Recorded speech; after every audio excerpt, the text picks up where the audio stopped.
welcome to episode 44 of the Current Backloggers. The date is December 10th. I am your host, KCP, on with my good friend and co-host, Cody G. Cody, how's it going today? Great. Little micro nap there I took. Speaking of micro naps, today we're going to be speaking of microaggressions. Why do you always ruin my NPR intros? And microaggressions. As a OBGYN that took part in a HBOC with several POCs, it just feels really great to be on a podcast with a lot of acronyms and a lot of progressive inclusiveness. You know, if we ever got big and people go back and listen to these episodes, the intros are going to be so weird. Because, like, you know, podcasts we listen to, it's like always the same exact intro. Imagine these over-the-top intros, and then this. I just think it'd be like the fucking most confusing thing in the world. I think going back and listening to what I just said and what I countlessly say all the time and all the stupid shit I said on here, if we made it big, this would be terrible. But, I mean, that'd be... I would still continue it, though. That's the thing. No, that'd be even bigger because we made it big and you're doing that. So we could be the change. Yeah, we could be the next Sam Hyde. Sam Hunt? No. Don't put them in the same sentence, Casey. It's not okay. I just, every time you say that, I hear it. So I just want to clarify. There's a lot of hair on this mic. Sam Hair? A lot of hair on this mic. Oh, no, I didn't know if you said Sam Hair. So we just finished watching the Video Game Awards. Mm-hmm. We don't have to cover everything. If you want to watch it, we did an entire stream of it. And you don't even have to watch our stream. If you want to watch it, you can. I think it was the best the Game Awards have ever been, in my opinion. Especially for, maybe not production value, but I feel like they did well with what they had and with everything going on. Especially if you watch some other, like, major corporations, like we've seen Sony and Microsoft and all these companies struggle with it. I feel like they did super well in obviously not nearly the amount of budget that these companies have. And as far as showcase of games, I think it was by far the best the Video Game Awards has ever been, which is saying something because the last one they literally revealed Microsoft's next console. But so we don't have to go over everything because it can be redundant since we just streamed it all. So if you want to watch, you can. And like I said, you don't have to watch ours. There'll be better ones if you want to see it because I recommend just watching either way. But what do you think of it? It's kind of weird an award show does announcements. Like, I really Yeah. can't think of another award show where that happens. Yeah. But yeah, it was better than E3. But the reason my crazy intro about OBGYN and POCs and HBOCs and inclusiveness is every category was announced with that. Like, Jesus, dude, we don't... Wow, it's so progressive. Everyone's just patting each other on the back. So I could have done without that. Yeah. There was a ridiculous moment where a lady's standing outside of a window. That was fucking awesome. That's worth watching just for that bit. I mean, if you would have showed me this last year, that this is what Video Game Awards was next year, I said, Jesus Christ, what happened? What happened in the world? And does this go back to Spike TV and somehow still get worse than that? I don't even... Spike TV's dead, R.I.P. Yeah. I don't know. The trajectory that we're on is just exponentially growing faster and faster and faster. And the new norm is absolute insanity just a few months ago. Now I want to get off the train. And so besides that kind of shit, yeah, there's a lot of really big announcements. And I think you're right about the biggest announcements ever and most interesting one. It's kind of funny, though. They're more focused on doing announcements than the award ceremonies were like, best strategy game of the year. Okay, best Fortnite streamer. And then the personalities, I have no idea who any of those people were. And the captains, go back and watch the captains of esports, too. That was stupid. I agree. It's always something that I thought is weird with the video game awards that it isn't just a straight up award show. But I think we've seen that it has to be that to have any relevance or have people pay attention to it, which is unfortunate because it would be cool to have a really well done and actual cool video game awards, especially because most award shows in general are so cringy. But unfortunately, I think there isn't enough audience for that. I think we would like that. I think we're not alone. There'd be other people, but I don't think there'd be enough, especially that kind of production value, to put that if it was just an award show. I feel like that's why I know a lot of people criticize Jeff Keighley for that it's kind of not an award show.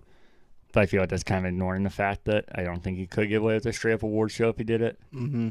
I think we've seen that because even when they've not even abandoned the announcements but focused more on awards, it's been gotten less traction than ever. So I feel like it's kind of necessary to have that stuff. Yeah, and the announcements were my favorite part. I really couldn't care about the awards too much. Do you have anything that stands out? Like I said, we won't cover everything, but The Last of Us and Among Us just cleaned house. I don't think I didn't play Last of Us. I don't know if it should have cleaned house like that. I think they're making a bigger deal out of it than the mainstream did. I haven't finished it, but for what I played and what I know of it, I feel like it deserves a good amount of awards. I'm actually surprised it won so much just because, if you remember, there was quite a bit of backlash against that game and a lot of negative reviews. And so I was kind of surprised it won that much. I didn't think it didn't deserve it. Among Us, I'm not surprised by that at all. Yeah. Is there any announcements that stood out for you? It was kind of cool seeing the Left 4 Dead. It's not Left 4 Dead, but Back 4 Blood. Back 4 Blood. Yeah. With the same people making it, because I think that's what's more important is having the same people working on it and not these companies' names. Mm-hmm. Same with the Dead Space announcement. I think it's more important to have the people that were behind Visceral or the people that were behind Total Rock, not EA and Valve, to make these games. Yeah. But then the Perfect Dark announcement, I didn't expect that. You said it was rumored, but I didn't hear any of those rumors. Yeah. I have a few that stood out for me. Perfect Dark, I think, is cool, and I really like Perfect Dark. You know, I'm a Rare fan, even though this isn't Rare. It's the Initiative, which is Microsoft's new studio. And I do think it has potential, and it was really cool. But I was actually really hoping, I told you guys we were watching this new IP, because I feel like having a new studio like that and focusing so hard and keeping it such a secret, I was really hoping there was going to be something that none of us could predict. So Perfect Dark is cool. And I do think even though they're using a known IP, it doesn't look familiar at all. So I think it kind of is new and just using a known property. I think it looks kind of generic, to be honest with you, besides that. Yeah. Yeah, like how many times have you seen that like dystopian organization? Yeah, I think like Watch Dogs is doing that right now with their new one. Yeah, a lot of the differences might come. We'll see. Obviously, it's very early from what we know, but I think a lot more of that will come out in gameplay, like the tech and the everything that Joanna Dark used in the old games. Yeah. So I think it might not show through on trailer. But as cool as that was, I wish it was a new IP. And then another one I had on here was same as you, Back 4 Blood. It just looks, and the actual getting gameplay of it, I did not expect at all. And the fact that it's only like a half a year away, I think it looks fucking awesome. I actually forgot to put it on here, and now I don't have the name because of it. But the Dead Space game you're talking about, it's not called Dead Space, but it's clearly it's like a spiritual successor to Dead Space. It's a guy from Visceral too, right? Yeah. Yeah. Glenn Schofield. I know he worked on he was the biggest guy at Call of Duty at the time, and then moved on to Visceral. What I think helps too is by not being stuck with these IPs and trying to take that stuff that made those IPs big in the first place. Is they're not bound by story or bound by certain things that the fans will nitpick, so you can change those things now. The other few that I had here was Fortnite getting the Master Chief and the Blood Gulch level, which if you know me or just listen to podcasts or watch videos, you know I'm quite the Fortnite hater. I get why it's popular. I don't care if other people like it. It's just not for me at all. But this is something that if somebody told me that I'd be excited for Fortnite going into the video game awards, I'm like, no fucking way. Yeah, and same. watching, I was like, oh man, they got me. I definitely gotta check this out. Still, as cool as it is, and as much as I want to like it because Halo, it still might boil down to the fact that it's Fortnite and I might not actually enjoy it. Yeah, But once that novelty wears off. Yeah, I do think it's cool in the fact that you can play Blood Gulch and have capture the flag. I feel like might make it those game modes not feel just like Fortnite, so maybe that'll make it a little different. And then the last two I had was the Fall Guys update for Season 3 for the Christmas event coming up, I think 6 days from now, from the time recording this, which I love Christmas, and Fall Guys I've been wanting to go back to, so it's a perfect excuse. And then the last one was the announcement of the next Mass Effect game. But it was a cool teaser trailer, but I don't feel like you really could tell anything from that besides it does seem like it's a continuation of the mainline Mass Effect game. Yeah, didn't they pick up a Relay, which those were, well, I won't say anything so I don't spoil it, but you could probably put together if you saw a trailer anyways. So it seems like direct continuation of that, probably way in the future, which would make sense. But it'd be interesting to see a pickup on that since Andromeda was a prequel one set way before and didn't really connect to it. Can we bounce back to a previous episode real quick? Yeah, actually, that's coming up anyways. I got a segment for that, but if you just want to talk about something now, go for it. Higher up in the Israeli space. Oh, Yeah. Did you hear about this? Yeah. Yeah. Remember when I was like, if the aliens are out there, I think they're a big federation, and they're waiting for us dumb apes to catch up to them. And then they'll start bringing us in the fold. I haven't looked in enough about this Israeli guy, and he's probably crazy, but I was like, that's cool as hell, and that's my prediction. Yeah, I saw that, and a lot of people are talking about how it's verified because it's in just like some nutcase, it's somebody that's really high up. Yeah. Which that could But he be. could still be crazy, though. That's what I was going to say. Yeah, I mean, if it is true, then he's going to seem crazy even if it actually is true. But yeah, there's a good chance that just because he's high up doesn't mean he doesn't have crazy views or some crazy thought. Doesn't mean it's automatically true just because he's somebody that's important. When some of those Area 51 guys were dying off, and then like right before they passed away, they wanted to quickly get their stories out. It's exciting, man, and holy shit. I predicted it like a few months ago, and I was like, bro, I even said Mass Effect. I was like, be Mass Effect, like, waiting for us dumb apes to catch up. And it would make sense that you would start seeing these visitations would start happening right around we start fucking shooting off atom bombs and nukes, because they're like, oh, fuck. Like, we're kind of like a nature preserve or something for them, and then they're like, oh, my God, the fucking apes on planet whatever. 'Cause, God damn, dude, what do they even look like if aliens exist? What the fuck? It's fun. It's exciting to think about. I know you don't believe in it, but man, it is exciting to think about what the hell's out there. But yeah, so sorry. I wanted to bring that up because made me think of Mass Effect. Oh, no, you're good. And I do like talking about it. And like I said, I'm not somebody. I know a lot of people are like firm one way or the other. I just don't believe it. If something changed my mind, I would. There's a series on Netflix. This lady will go into detail about if aliens do exist, what they would be like, and she bases it on like how weird octopuses are and like different weird things that live in crazy environments, and it's kind of almost like a Planet Earth, but for sci-fi shit that doesn't exist. Or it might have been HBO Max. I can't remember, but I want to give that a go because I feel like that'd be interesting.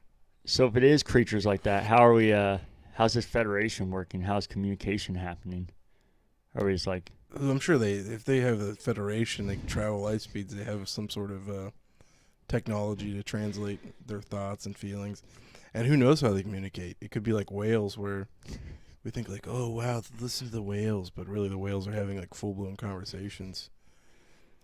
Or just banging out. Yeah, or dolphins too. And they talk about too, like plants having a way to communicate with each other. You know, plants like communicate. You know, like this tree over here is getting eaten up by bugs, and they'll release this pheromone, communicate to the other trees to be like, oh shit, and they'll change the way their leaves taste and weird shit like that. So who knows how they communicate? But I'm sure they've Arrival. They kind of talk about that too. Like, how the fuck do you communicate with them after they appear? But yeah, I think there's some big shit out there, man, and it'd be it'd be just wild. It would flip. I'm telling you, something like that gives me such comfort because it would unite all of humanity, especially if they were aggressive. And it because us versus them is so ingrained in humanity. Like, think about it. Like nationalism. The reason nationalism exists is because it's almost like it's naturally in us. We evolved with that. Us versus them. Like, sports teams is a great example of that. But there's no common enemy to unite all of humanity. And I think an alien would do that. You think that's how it would be, though? I think in theory it should be. But I feel like that's giving humanity too much credit. I feel like you'd have some people that are like, no, I'm going to side with them and then try and fight with them. Or the ones that are like, well, we can capture them. I think. We don't know. Yeah, I don't think it'd be. I think in theory it should be. I get what you're saying, but It I feel could be like Corona. Like, think about all the different ways the countries reacted. Yeah. You would think, oh, we'd all unite with Corona. But Australia got in a weird trade war with China, so I don't know. Yeah, I think it'd be more of an all-out war, and then They might appear too, like they say, they jump-started civilization for humanity because they think there was something huge happened on Earth and destroyed really old civilizations. Like, they think Egypt used to be a jungle and shit like that. You've heard that before, right? yeah. Like, the Sphinx has rain damage and it's impossible to get rain there. So I think they would appear and be another jump start. Like, it'd be crazy technology. I don't know. So are these monoliths tied into this? I'm sure you've heard about those. No, that's an art project. I don't think that's any importance. That's what I'm thinking. The only thing that seems weird to me about it is how spaced out they are, especially once they start to get into other countries.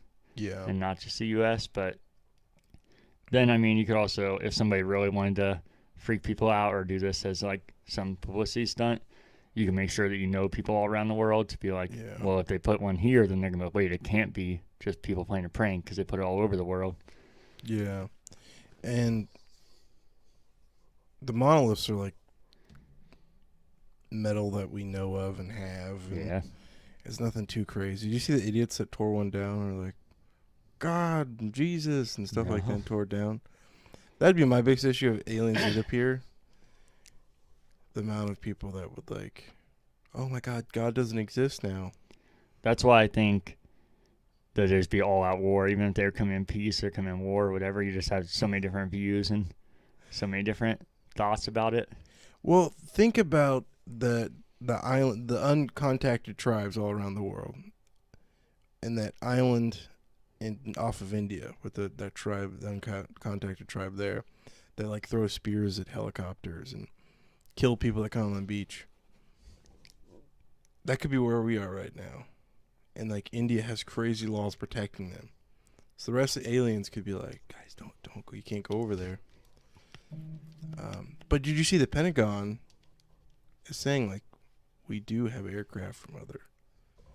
Like, this is, why in the fuck is nobody talking about this shit? It's so fun to think about. There's really no negatives behind it. It's just a cool thing to think about. Aliens, like, holy shit, it's like so sci-fi, but the fact that they're aliens. Yeah, I think Tommy Wiseau's have been our an sight. alien. Yeah, he's that should have been enough proof.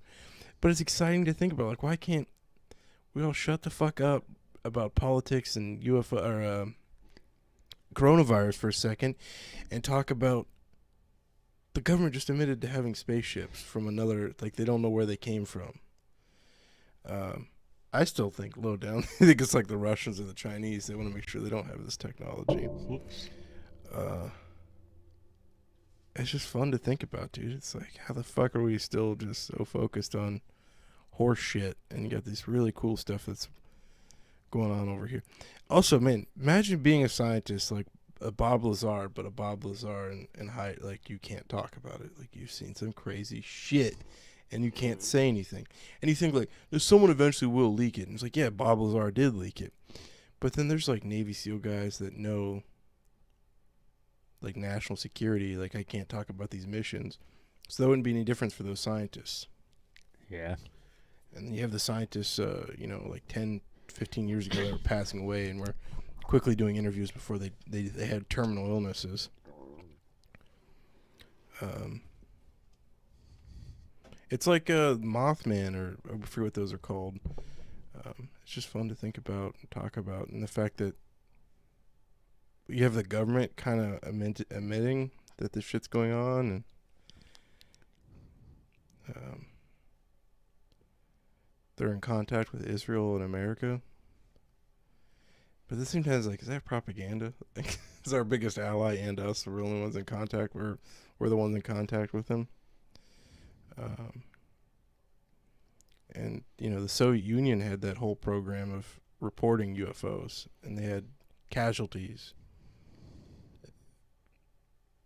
It's cool, and it filmed like Mass Effect, man. But yeah, so anyways, video game awards, yeah, Mass Effect. Yeah, there you go. It's a good segue into like I said, we live stream the whole thing. If you want to watch it, I definitely think it's worth watching. I think especially if you were bummed about E3, like I know a lot of our friends are, including us, I think this isn't a good substitute for it, but I think it's definitely eased it up a little. So I definitely recommend watching it. It's on our channel. We stream the whole thing. The audio at the beginning is going to be about 20 minutes of silence on our end because we had our mics turned off. But that was just a pre-show anyways. But I definitely recommend watching that. What else have you been up to, Guy, besides us watching that together? Not sleeping. Not sleeping? No. Oh, my God. You're in the same boat as me, remember? Yeah. It's been a little better lately, but I feel like I talked about this on the podcast. I had some nightmares that were stupid, and I meant to remember them, but of course I forgot them. Oh, yeah, I did talk about this on the podcast. That's why the nightmares. Yeah. Trying to remember. It was something so stupid. Definitely shouldn't have been afraid of. Similar to you. I don't know how much sleep I've had. Maybe like 2 or 3 hours now. I'm thinking about it. I went to bed about noon. And then Renee busted my room because it was late coming over here at like 4:30. In the last couple days. I don't even know. I'm going to stay up late tonight too, so I don't mess up my sleep schedule. More than it already is. But just adding stuff to my security system. It's fun to Ring offers a lot of cool stuff. Sometimes it really fucks with you mentally. I told you someone sneak around the house, right? Yeah. In the podcast. Mm-hmm. So it makes me a little bit more paranoid. Last night, all of my sensors went off and my cameras went off. Like, there's movement up front, movement to the left. It was like fucking aliens. Like, bing, bing. We're surrounded, man. We're hounded. And that would suck if the aliens are predatory, wouldn't it? Like actual? Yeah. Yeah. They've already been here, I think, if they were predatory. Suck if they showed up and were like, all right, yeah, you guys fucked this up. We're going to fix it. And just did like they did the dinosaurs. Uh-huh. So I definitely got paranoid last night because there's movement all around. And I realized it must have been the app fucking with me because there was nothing. And then I looked back at the app and it did say there was movement, but there was nothing recorded. So I don't know.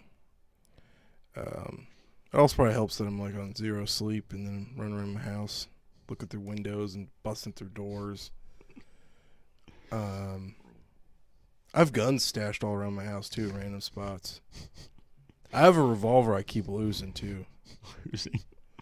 Somewhere in the house. And Renee's nieces come over too. I was going to say, you should have a kid. Yeah. What's this? She has nieces come over and I have to hunt down all these.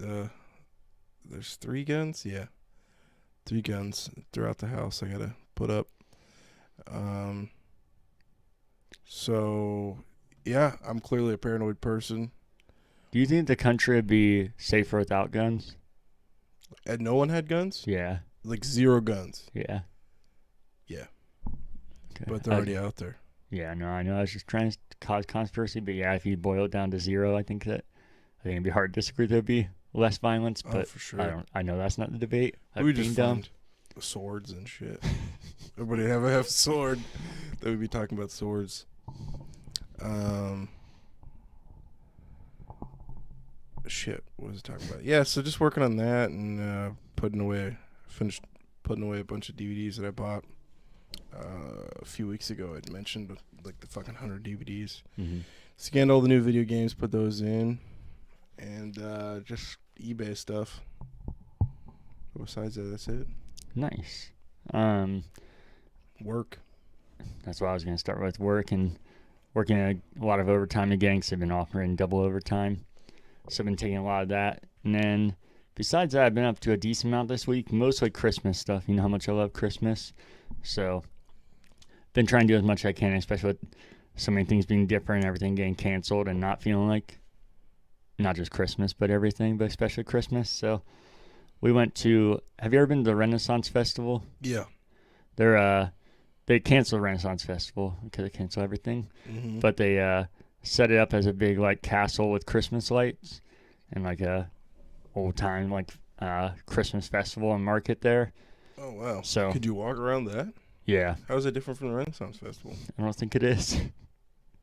It's like everything is kind of just pick and choose, you know? Just do one night or all year? Multiple weekends. I can't remember how long. Weekends. Yeah. But that was cool. And then I'll kind of jump around because I did some non-Christmas things.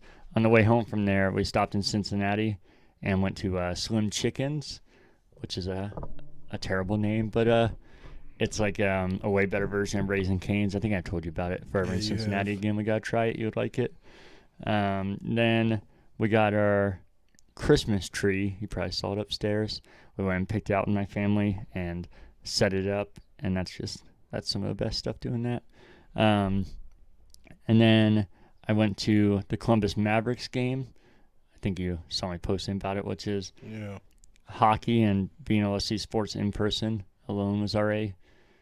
It's a low tier, obviously, but seeing any sports in person is a nice change of pace. And having essentially minor league hockey back, and me not even knowing we had it for like a year now, it was upsetting, but also very exciting that I was missing out on this, especially with the lack of sports and being able to view them in person lately. But it's not actually minor league, like I said. It's beneath that. It's juniors, which is 18 to 21-year-olds, I think, that are in college or just out of college, and more than likely will make it to minor leagues or are fighting to make it to minor leagues. So it's still like high-end talent. You're not just watching like a high school team or something. And our team seems way too professional for being in a junior league. Their logo and colors and their website and everything seems like it could easily be a minor league team, if not like a low pro level team, which is really cool. And they have a booth set up there to have all their merchandise that is far too appealing, and I want all of it. It's definitely still lower tier. It's at the Chiller Rinks, if you know those here, but in Central Ohio. But I didn't know. I'm used to a Chiller Rink that's by us. There's one in Lewis Center, and it holds 1,500 people. Oh, wow. So I was like, that's actually like a small minor league arena, and I was that's kind of cool. So you can only have 1,500 people in there, and then they limit it to 150. So the excitement's kind of drowned out of it right now, but still being able to see sports in person's cool. And they won 5-3, so it's exciting, like back and forth game. But it is lower tier, so the concessions are they actually have a good selection, but it's more like a movie theater concession. So like the pretzel I got, you could smack it and you could hear it. It was so hard. And then they have just a ton of weird fucking items. When you go to the game, you would love it. It's also super cheap and everything's reasonable, even the concessions, which is that's not a sports thing, as you know. But and not all the concessions are bad. That was just a funny example. But then they have like SpongeBob popsicles. They have Hot Pocket, as they listed on there. Jesus. Cup of noodles. The fucking cup of noodles? Breakfast on a stick. Fruit by the foot. Breakfast on a stick's good, though. It's just the weirdest assortment of shit. But yeah, a lot of it's actually good. The pretzel would have been good, but it was just kind of comical how hard it was. So I just kept Lean smacking on cuisine. shit. Yeah. A Hot Pocket? The fuck? But somebody just went to Costco. So when I first found this team before I went to a game, I figured out there's this app where you can watch their games on if you pay for a subscription, which I'm not going to pay for that. But it's kind of cool. It has every one of their games on filmed and has an announcer and everything.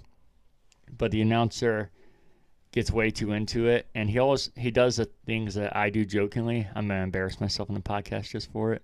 Like when I do my fake announcing, I'm like, "Goal!" He does that, like just so over the top out of nowhere, and it's great because he's just sitting like 5 rows above you. Go. And So you can hear him announcing. yeah, we could.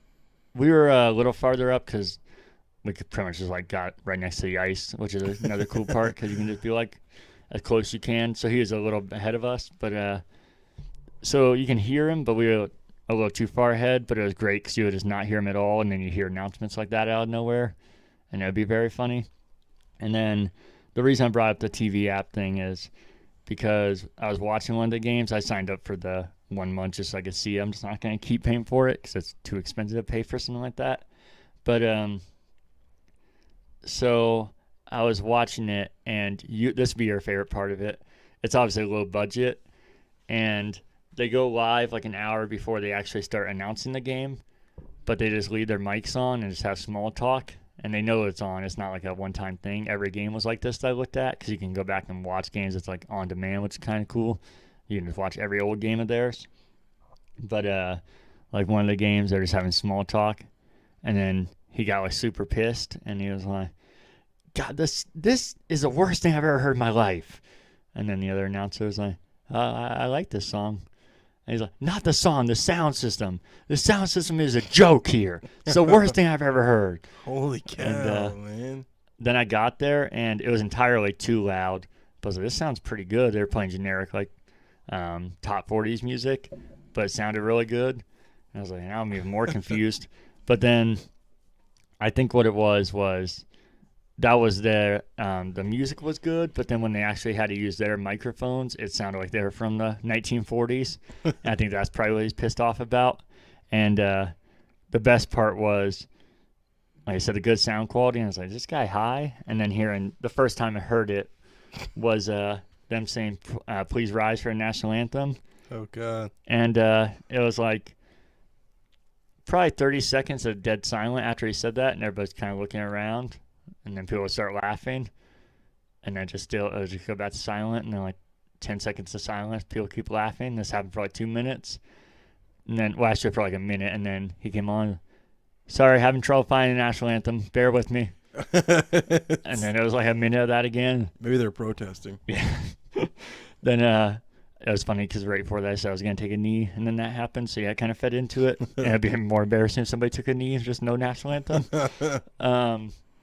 But then it was like another minute of it, and it was just the same thing, kind of like laughing and silence and laughing, which made it funnier. But then after like another minute passed, all right, we're not going to have a national anthem tonight. Thank you, folks.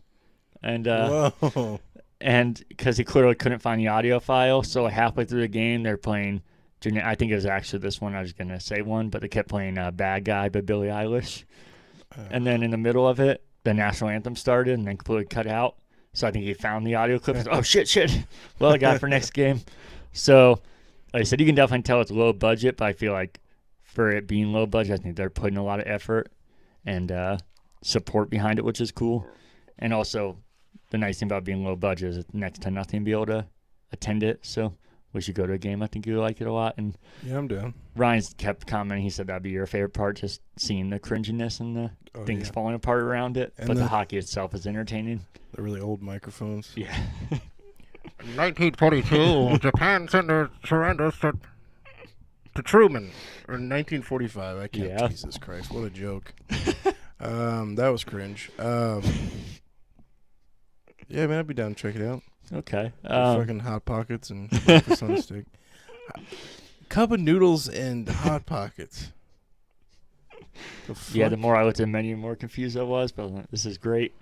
It's like that one YouTuber that wanted to go to one of the worst reviewed restaurants in the city, and it was definitely just a money laundering scheme. And he showed up there, and they didn't know what to do because like no one ever orders food there. It's just a front.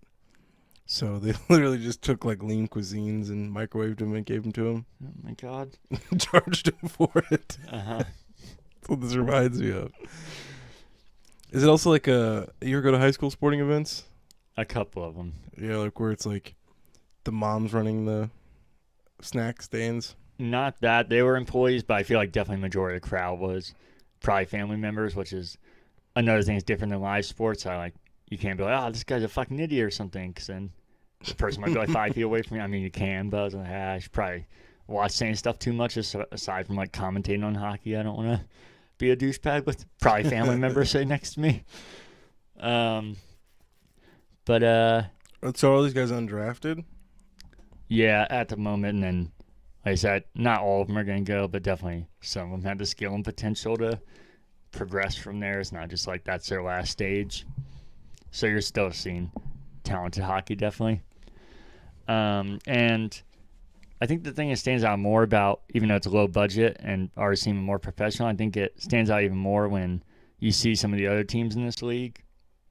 Some of them seem on par with ours, but like the night we went, we were playing the Metro Hockey Club, and we're the Columbus Mavericks, and our color scheme and logo looks all professional, and their name sounds so bland, and then they just have a giant M that looks like they just took it off of like Photoshop in 2 seconds.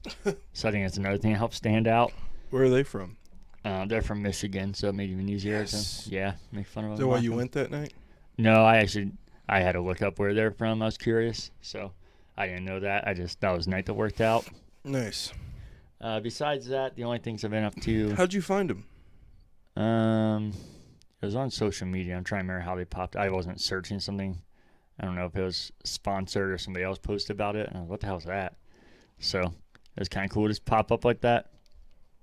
Then the only other things I've been up to are 2 more Christmas things. I went to a place called Clifton Mill. I don't know if you ever heard of it in Ohio. No. It's like a historic site in Ohio that I've never been there for non-Christmas things, but they do a big Christmas lights and extravaganza there. It's fucking awesome. You should go to it. The thing you would probably like the most there is not the lights at all. It's this creepy ass museum they have of I can't remember how many Santas my dad asked. I'll get the number and talk about it on the next podcast.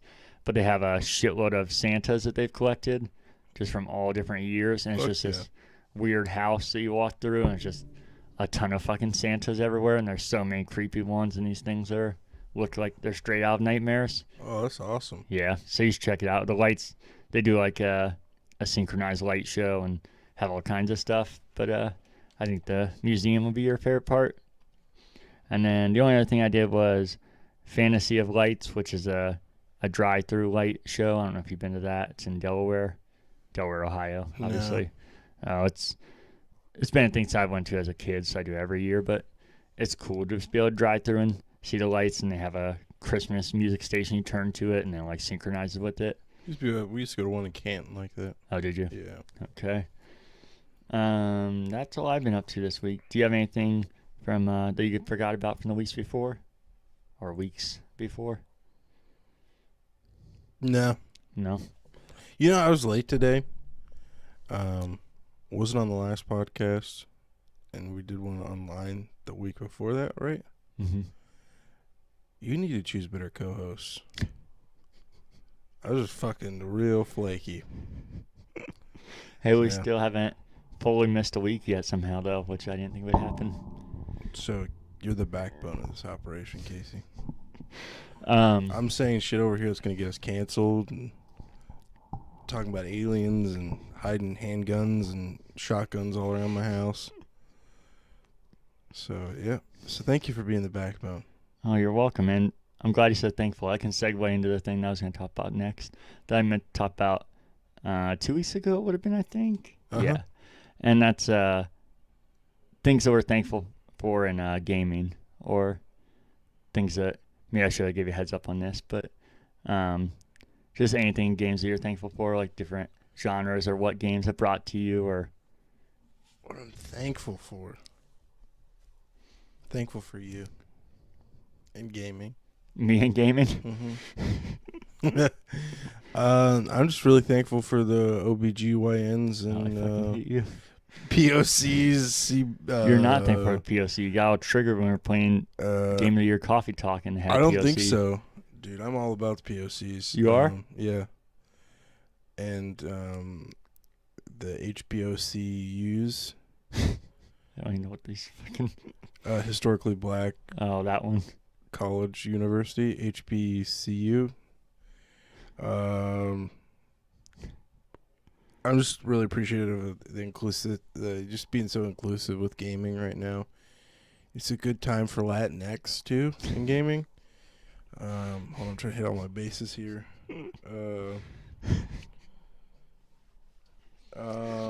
Also, OBGYN is just a Oh, I know. just a pussy doctor. It's not even a. I think it's the real medical term for it. Pussy doctor.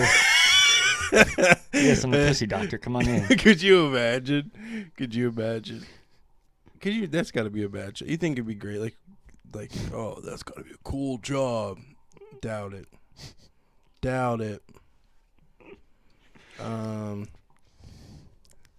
What's the actual term? LGBTQT plus. Yep, plus you got it. So you don't forget anything. I think plus is a good all encompassing. Just right now, I'm really concerned about Black trans lives too. So that's a good thing that a lot of video games right now have characters wearing those T-shirts. It's very important that you get that out there. Clearly, I'm fucking joking, because that's a big fucking joke.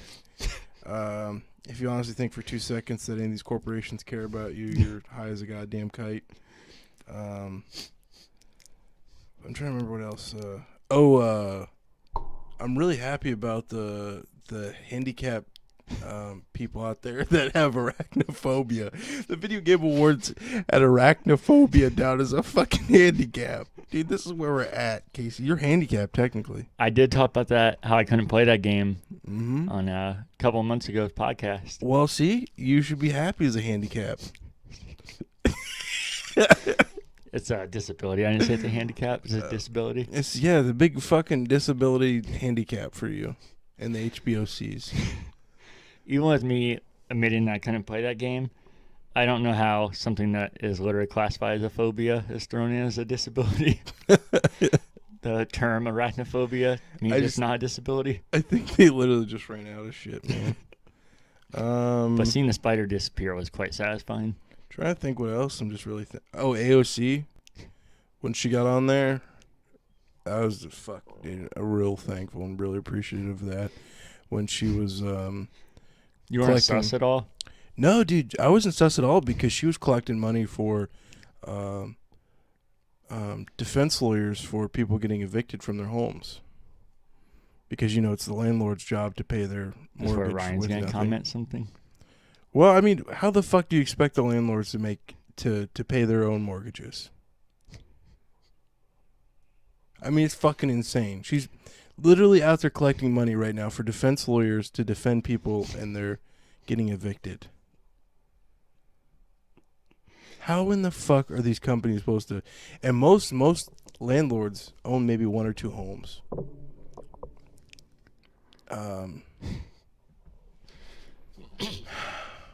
I can't get too deep into that though tonight, because I'm more concerned about the OBGYNs right now. And when that main character of that one video game, I can't even do this with a straight face.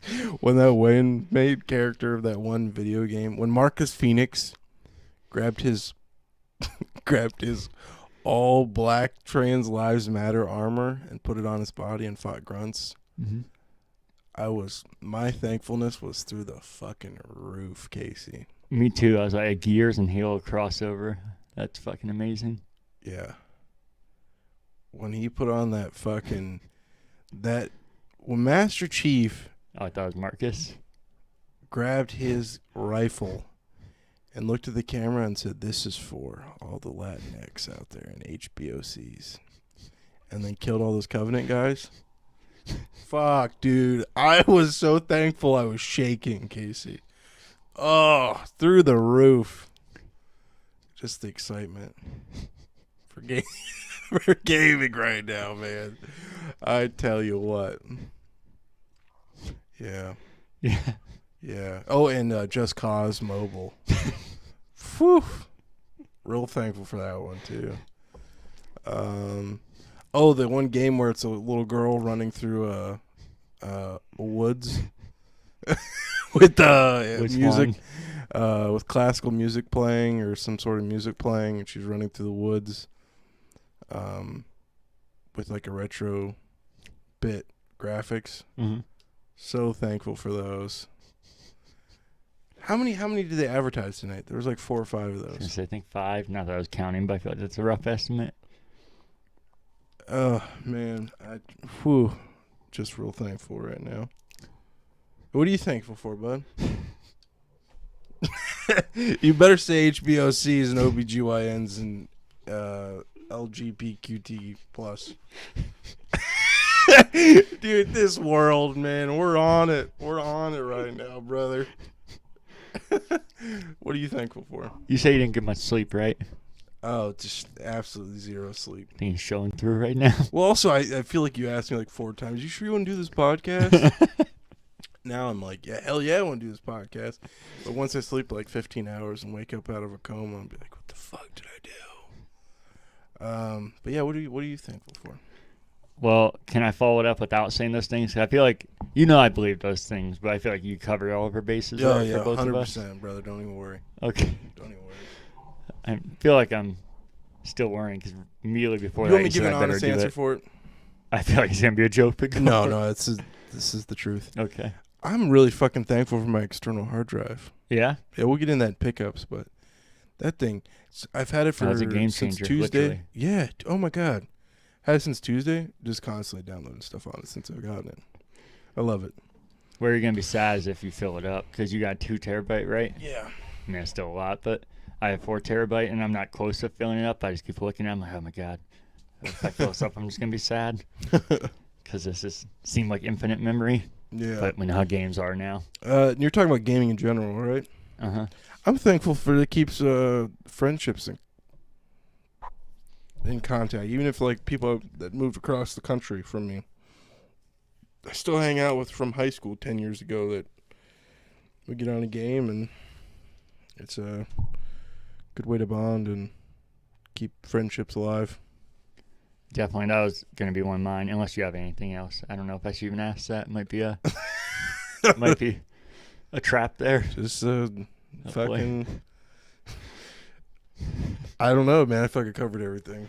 I tried to think of something there, but I couldn't. I feel like I said everything. Yeah, I feel like somehow the kind of things you're mocking, I feel like somehow you still didn't cover everything. There would still be some issue there. Right. But... Mocking, excuse me. You mean empowering and highlighting. I hate you. The things I'm thankful for are one of them that you touched on is that keeping people connected. I don't feel like I have a ton of friends that have moved far away or that are hard to play with or anything. You just don't have a ton of friends, I think is what you meant to say. But I do feel like there is a few of those, and I feel like I do have that same connection. I feel like for yours, it's a little more meaningful though, because I feel like a lot of your friends do live like states away, and those were some of your best friends. I don't have many cases like that. But I feel like even though most of my friends still live around me, I feel like without games, it would be hard to do a lot with them. Even if I just see them like on social media or whatever, that's not really like actually contacting or being with them, even though it is virtual through games. I feel like it still is way more of a connection, and it's easy to find time to play a game or something opposed to trying to plan a hangout because people are so busy and everything. So definitely that. And to go deeper into that, no jokes, I feel like aside from online gaming, I think that's the thing I'm most thankful for is how much great games can bring people together and make more of a connection. Inclusive. I hate you. I feel like, I know you talked about, a lot of people talk about how it's weird that how normal I am and how I can interact with people and how it seems so natural to just be myself. And I feel like that actually has come a lot from being able to not play just games themselves, but what that brings of being able to bring people around. Yeah. Because I feel like as kids, unfortunately, a lot of it's like, oh, what do you have that's fun that is brings people to you? And I always had the newest games and everything. And I think those people are my real friends because of that. Because you were homeschooled. Yeah. So I think they weren't my friends because I had those things. I feel like I said, natural kid thing to be like, oh, do you have the new cool thing? And since I always loved that stuff, I always had it. So I feel like that brought a lot of friends that I probably wouldn't have had, and not that they're my friends because of those things. But like I said, I feel like that's normal kid nature, unfortunately, that's how Yeah. we are. Yeah, because I was shocked that you're homeschooled. I feel like you're the only person I ever met that was normal homeschooled. And I think it's weird when people say I'm normal because I think I'm about as weird as you can get. And, I'm not somebody that's like, oh, I'm weird and quirky. I know I'm a fucking weirdo. But then at the But same time, I think you still have the good attributes of homeschooling of not being judgmental or worried about what others think of you. Because I feel like school, you're like, oh my God, yeah, you're judging people and you're worried people are judging you. But I don't think you have that. So that's a good attribute of being homeschooled. But at the same time, man, socially, absolutely retarded usually homeschooled kids are. I am serious. They're I've had a couple. You you heard my stories. I've had a couple friends that are homeschooled. I know. It's like there's something happens when you don't learn those things. But yeah, I think it's also because you had a hot mom too. Oh my God. Because my brother started listening to this, he won't care. I'm just saying that'd be a good one there. But yeah, I feel like that's the biggest thing. Did you ever kiss the teacher? No, I didn't. Oh. Even aside from friends, I think at family events and everything, it's helped a lot to have games, because even games like CNET or Buzz or the trivia kind of games, I feel like it's an easy way for people to bond and be closer. Or like one of my older sisters, we never had issues. It wasn't like we didn't like each other or anything.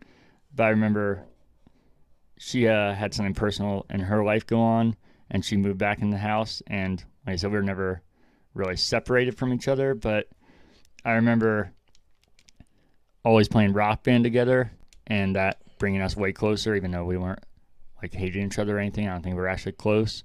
So I just think it's weird how games can do that. I think that's one of the only things that really can. I mean, sports can, but I don't feel like movies really can. Maybe movie theaters, but we see how that's going right now. But I feel like it's one of the only products that's just the product itself can do that with people and just naturally do it and not seem like you're trying to go out of your way to do that. Because I wasn't like, oh, I'm going to play Rock Band so that way we get closer. I was just like, yeah, well, Yeah. it seems natural to put this on, and then a bond comes from that or grows from that. So I feel like those are definitely the biggest things, and you're going to have to make a joke here. The community it brings, but I'm not talking about the ridiculous community that like we see on the streams and stuff, but the community is like when you go to PAX or things like that, and you just see it's like a different world. We talk about that, how if you go, you want a day or two after you come back off of work, because you have to like adjust back to real life, because everything just seems, everybody's just kind of like you said, it seems like a whole crowd of people that are non-judgmental and just all bonding over the same thing and bringing people together. All these kind of people that would never really be together. Even on social media, it's a good way to lump yourself up. Because most of the people I went to high school with, they initially were on my Facebook. They're not active anymore, or you've been on my Facebook. It's never been serious. So most of them have unfriended me. There was a time, too, where I was getting tired of getting Farmville invites. So I made Farmville about that? And would just endlessly invite everybody on my friends list, to the point that I hate you. I had they weren't strangers, but they were like people at my school would message me like, "Will you fucking stop it?" And then I lost a lot of friends that way on Facebook. So gaming did the opposite for you. It took friends away. But then that's right, dude. Fucking Farmville, man. I lost a lot of friends on there.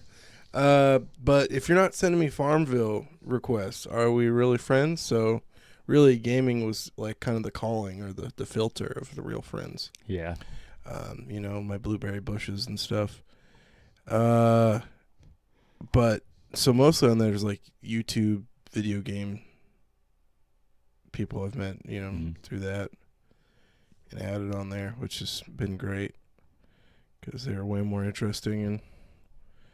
And I feel like I've really organized and set up my Facebook to present a lot of good stuff. I don't know if I would say that, but And and I feel like I shared a lot of good stuff on there too. is there like a filter that I'm missing out on? Because I'm only seeing the bad stuff. Yeah, send me a friend request on Facebook if you guys want to check out how cool it is to be my friend on there. I hate you. But yeah. The only other thing I would add is kind of going into PAX. I feel like it also brings a reason to travel and see new places, and I think that's a easy excuse to be able to do with games. And then the last thing is, I know we mock it, and we both do it constantly. Mock how games are the same, or they're kind of just always. And I'm probably the one that mentioned it more on here, so it's definitely us together about how games just kind of follow a trend and keep doing the same thing, kind of like we saw with this, just the anime style video games like 5 times in a row.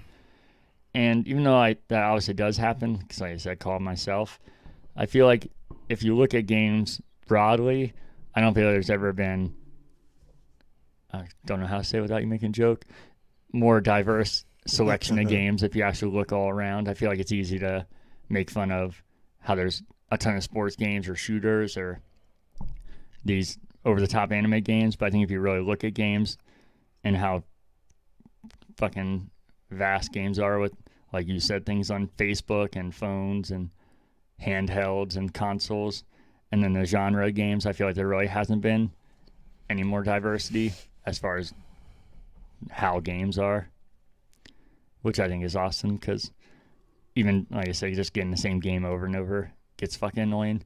Yeah. So I think if we were stuck in, as much as I miss some of the games we talked about with like old school platformers or some of those things, I feel like if we were stuck in just having that, I don't think games would have lasted much past PlayStation 2 even, if we just kept getting games or never anything different, even though it's, like I said, I think it's easy to criticize now and to nitpick the things that are bad with games, and I do it myself. I think if you actually look, it's a lot better than it ever has been overall. But that's all I had for that. The next thing I had that I forgot to mention is how much of a fucking crime it is that John Candy died so early. I was talking about planes, trains, and automobiles around the Thanksgiving episode. Mm-hmm. And I don't think I'm found like some indie star nobody knows about it. I know everybody knows who John Candy is, and they died besides Ryan probably. But I do think it's weird. I feel like with how big he is, oh my God. That's why he died young. I know. Well, probably a mixture of other things, but I feel like Chris Farley gets attention nonstop because he was so young and how he died and what could have been, which I love Chris Farley. It doesn't have to be a contest. I just think it's weird how much attention that gets, opposed to John Candy, which I feel like is somebody does in a very similar scenario. John Candy was much older, though. He was older, but what was Chris Farley when he died? Was he low 30s? Yeah, I think it's early 30s. Let's see. Because John Candy was early 40s, so he was older, but I feel like they were still both very unexpected, and I feel like both had very similar careers and God, do you want to know what his last movie is? Probably not good. No. No. Canadian Bacon. Michael Moore. Oh, God. Idiocracy style movie. Let's see. Age of death. John Candy was 43. Okay, so low 40s. Chris Farley was 33. Yeah, so a decade apart. So, yeah, it is obviously it is a long period of time, but for how similar they are and what their careers could have been if both kept going, I just think it's weird how much one of them gets so much attention and the other one doesn't. And John Candy's fucking awesome. So, I don't know. It was just something I was thinking about when I was watching it. Like I said, I don't think it's something revolutionary that nobody's ever thought about. No, most people know that unless you're Ryan. He just gets called out in the show all the time. But it's just something I thought about. I don't know. Maybe you don't. I think you said you like him, but maybe you're not. Oh, I love him. Oh, okay. Uncle Buck was one of my favorite movies growing up. Okay. My parents were big fans, so they were constantly talking about him or showing stuff with him. Yeah, he just seemed like one of those guys that I feel like a lot of actors can't pull it off, where they're fucking hilarious and it seems so natural, but then the next second can make you feel a completely different emotion and be like, man, I feel so bad for this guy and I want to cry, which I feel like there's plenty of funny guys, but I feel like it's rare that you see something like that. I think Chris Farley did that well, and that's why, like I said, I'm not comparing him like, oh, he needs more attention. I just think it's weird because I feel like they're very comparable, and one gets so much more attention than the other. Yeah. I feel like they're very similar in that way, that they can be like, this guy's so fucking goofy and dumb, and you're like, oh shit, this guy, I feel so bad. Yeah. But that was just a random thing I thought about that I forgot to mention. The next one was the Extra Life stream. I put a poll out. A grand total of 4 people voted on it, Nice. asking if I should do one more Extra Life stream to end the year. And all of them said yes. Look at that. Look at you. So Who are the voters? it doesn't show it, unfortunately. I was trying to look so I could get to see if it was like actually random people or people we knew, but Twitter doesn't show it for some reason.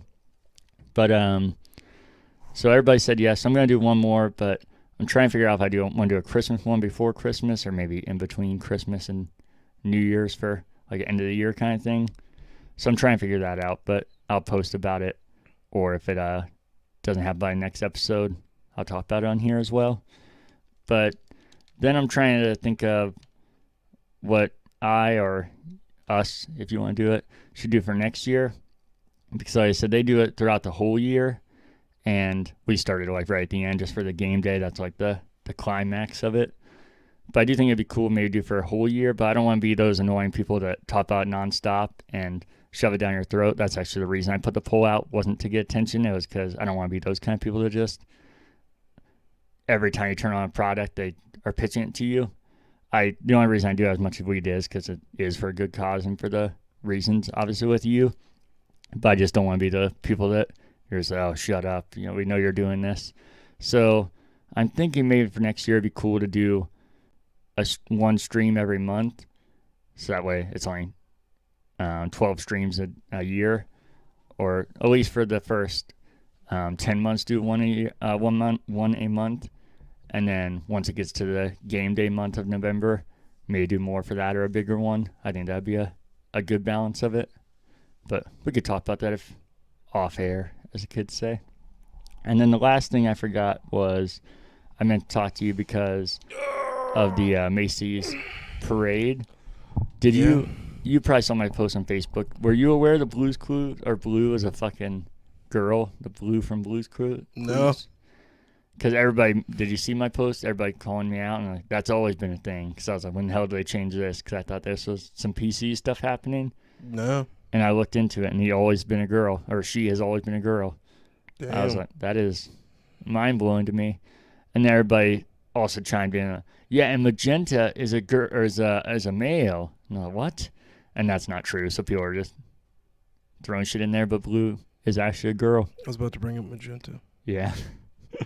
Yeah, I got that covered for you. Don't worry. Okay. And then that takes us to corrections, question, and feedback. Do you want to start that, boy? No, I don't have anything. I think when we did our one where I was at my house and you were here, it's like the microphone was echoey. Mine was. Mm-hmm. I know you said the last time I did my own here. I don't know if it's because I'm over there and made a space. But I feel like I've done it over here and you said that, so I don't know. I know you do have one email if you would like to read that. Oh, yeah. Do you want to give me a second to pull it up? Yeah. I could start with, I have a few if you want me to start that, unless it'll just take you a second. Go for it. So I can start with James from last week, unless you remember it, because you weren't here. Would you like me to start with that one? Sure.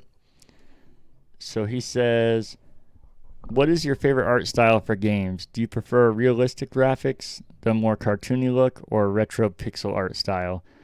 I recently started playing around with pixel art, and I'm learning a lot about the sets and sprite animation, and it's really interesting. And I thought it would be a good question for you guys. First of all, it's weird to go in the emails and see Jeff Keighley in here. Yeah, we were emailing back and forth for the show. I was like, hey, good luck at the award show, man. Let me see if I can write in here. Okay. I don't know. I think it depends on what game it is, James, or what's going on. If it's like a shmup, which I love shmups, retro style is pretty cool. Platformer, I feel like you got to keep it a little retro. Realistic platformers kind of weird me out sometimes. But when it comes to shooters and stuff like that, I think realism's nice. But then first-person things, I think realism's good, but I also like Minecraft. Mhm. So it just depends. As long as the art style fits the vibe of the game, I really don't care. But if I'm going into something to play a simulation, I want it to look realistic. But even in that case, I've played the original Civilizations, which is almost like a text-based game, and still really enjoyed it. So I never really thought about that or really gave much consideration, but I think it just depends on what I'm doing or playing. Yeah, that's why I said for me, it kind of just comes naturally, I think. And I think I do gravitate in games to seems like more realistic if I had to pick. But I feel like as far as following game stuff, like art and everything, I think I definitely go with more pixel and like 8-bit stuff. Always catch my eye more. For sure. Sorry, I started reading Ryan's email. Oh, you can start with his if you want, and we can get back to the other ones. Thanks again for the question, James. You always had some good ones. Let's see. So this is from Ryan. Underlined in blue. Salutations to my most backlogging backloggers. Then he switches back to black. To begin, I am to make the addressing to your commentations on last email of the feedbacks. The RE makes the meaning to the reply as in reply of email to another chain of email. This is a very basic term and do apologize for confusing this. If I did make the confuse. Yeah, I think the RE is usually added by the email itself though, right, Ryan? Yes. You don't add it in yourself. This is a very basic term and do apologize for confusing this. Also the forward and RE, and I did have to Google RE initially though. I thought that's what it was, but I didn't know, so I'm going to call you out. Again, I am appreciating the good appreciation of the feedbacks. Well, good little fucking thing where you're insulting me here for not knowing RE, so I don't email back and forth with Christina down in finance. She sends me her fucking dog memes. God damn it. Hopefully I see her at the water cooler and we have a small discussion and pretend that working 9 to 5 doesn't make us want to shoot ourselves in the head. Is that in the email? Yeah, it's in the email actually, yeah. And hopefully the office will let us put family photos in our office so we can pretend we're not in a cubicle. It does do the tingles to the heart. And look forward to tingles each weekly episode. To make the clear about one statement, I was meaning to say in the ear out the other ear. Say in the ear out the other ear. If that makes word less mud-like. Never described a word like that. I do give the thankful for the compliment. However, I am not... Oh, Jesus. However, I am no to the politics as it would be the bad. Not for just the reader or the readee and also the writer being the me. I also make the clear and correct to you. And I know misspell the words. You may say many time I bad at spells, but no spells misspell. The grammar is not the right, but the spell is okay. I'm also no mean jab about feedback for audio. I do make appreciating on improvements you make such forth. I'm just making the comments to give feedback and no mean the things. No, we appreciate those, Ryan. I feel like that helps us a lot in here. But these do not. They make me feel like I have a seizure or something or a stroke. Please take all the feedbacking with light heart and no bad feels. You probably should have started the email with that. I've already insulted you and talked about working in an office. I know this can be hard for the heartful things that you feel for and make the understandings with this. I try to make the good choosing for the words I do choose. I make questions as no answers was answered to me last time. Why no backing is back behind the back of you? I do think it makes better looking, and no I say, and you say, what the fuck? I do think it make better looking, and say. Okay, J.K. Rowling, you gotta fucking wrap this shit up. I am just rolling in the words right now. I get rolling. I make the questions as no answer was answered to me last time. My no backing is back behind back of you. I do think it make looking and you no say. I would be thank for answer. I also make sorry for lack of sense making and looking back on past email feedbacking and make the hard dissents. I try to make the more sense from now. You know those dumb things people share on Facebook where it's like the first letter and the last letter are right of a word where they jumble up everything else? Oh, yeah. And then you have all those idiots like, if you could read this, you're a genius. Uh-huh. This is what this reminds me of.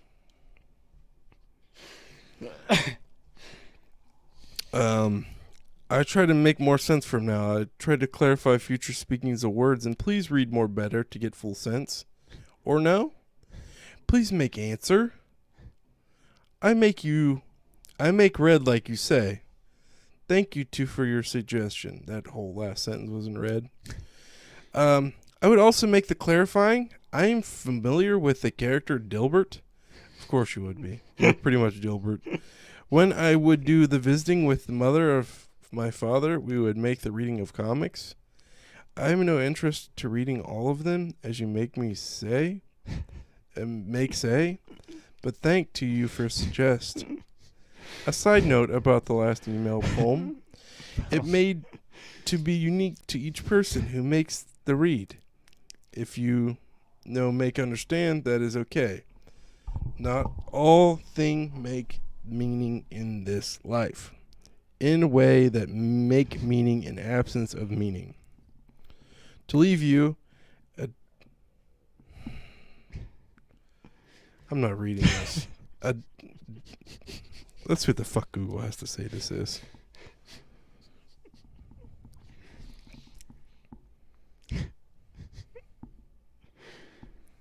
Let's look up how to pronounce this word.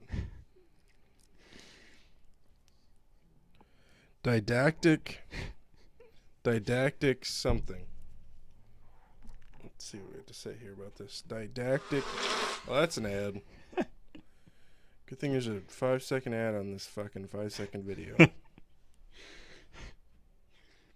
Let's see here. Didactic. Syncane or syncane. Syncane. Didactic syncane.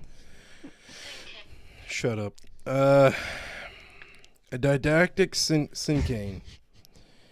Current backloggers. Full. Funny. Gaming. Talking. Existing. Such feelings of happiness. Backlogged. Ryan. And he has notes in here. Right. Thank you for your feedback. Thanks for the feedback. Noted.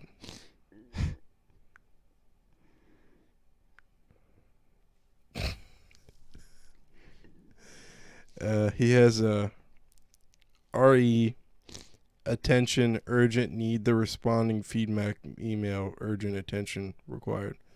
This is exactly how the email at work. Oh God, Ryan. How the fuck do you write those? You know what that reminded me of? I know it's multiple Stroke? things. Definitely that. But it remind. Oh my God, he's gonna move my whole train of thought with that shit. But I will say one other thing. Maybe that'll come back to me. Mm-hmm. Can you imagine how fucking confusing that'd be? You probably do this when you skip through a podcast, like if there's a spoiler alert or something, and try and skip ahead to the next part. Imagine if you were listening to them talk about like The Last of Us, and they skipped ahead 10 minutes. You know, yes, the full is good. Read backlog, and wait, what the hell? And just hearing that without any context, how fucking nuts that would be. Yeah. Or if you're Ryan's mom and you sat down at his computer and were reading his email he's writing. Or if I do this a lot, and I think you said you do, listening to podcasts going to bed, and you kind of fading in and out, it already seems like nonsense. Like, wait, what are they talking about? And if I heard that, I don't know if I could fall asleep that night. What the hell? It reminded me of something else, but now I'm blanking, so I guess I'll have to add the next episode. Should we get to James' new question? Let's do it. So James says, how's it going, guys? Good. Bam, on it. With the end of the year right around the corner, have you thought about talking about things like your game of the year or what game you think flopped the most or the worst? And then he says, I know Cody loves playing Coffee Talk while eating air-fried low-carb bread, but do you have a close second? And then he says, how's your backlog going? He said, I wasn't sure if you had any plans for like a end review kind of thing, but I thought it might be interesting. So we can start with the low-carb bread question. Is there a close second to low-carb air-fried bread? That I hate?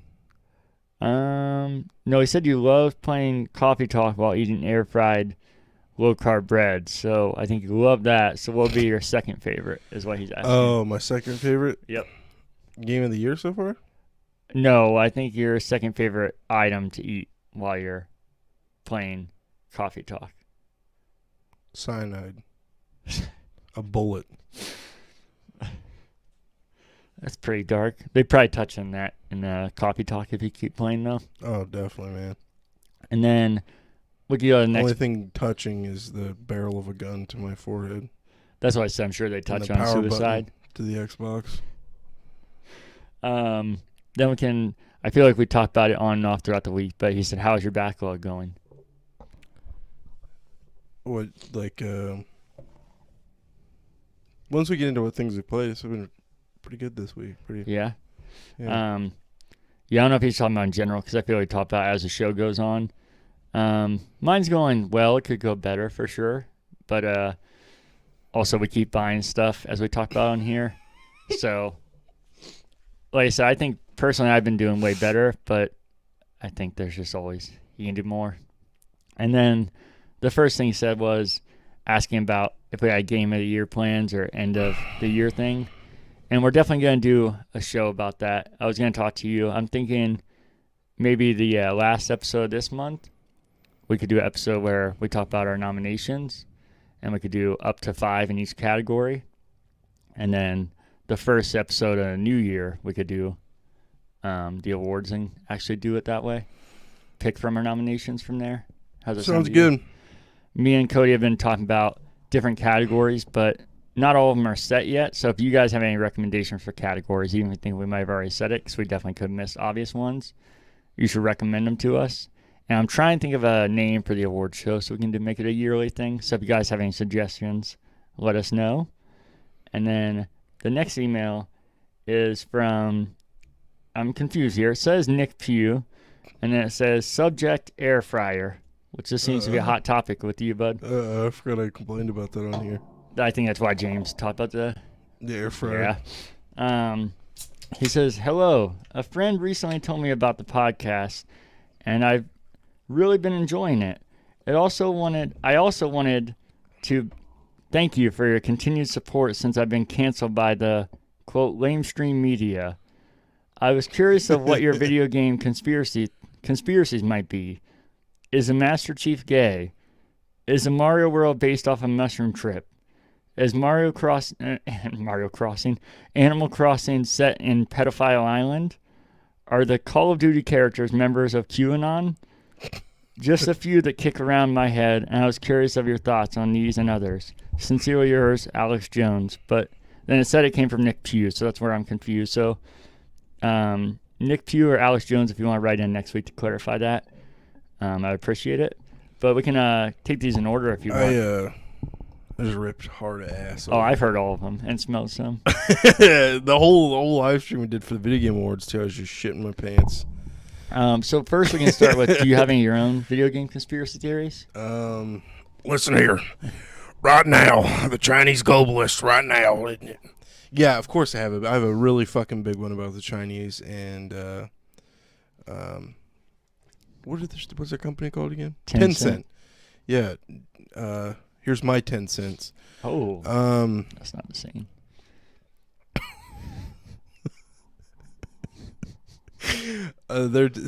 Look into it, man. There's definitely a massive data collecting going on. And did you hear about the governors? No. There's a Chinese spy that was sleeping with a couple American governors. I think it was Oh, yeah? governors, yeah.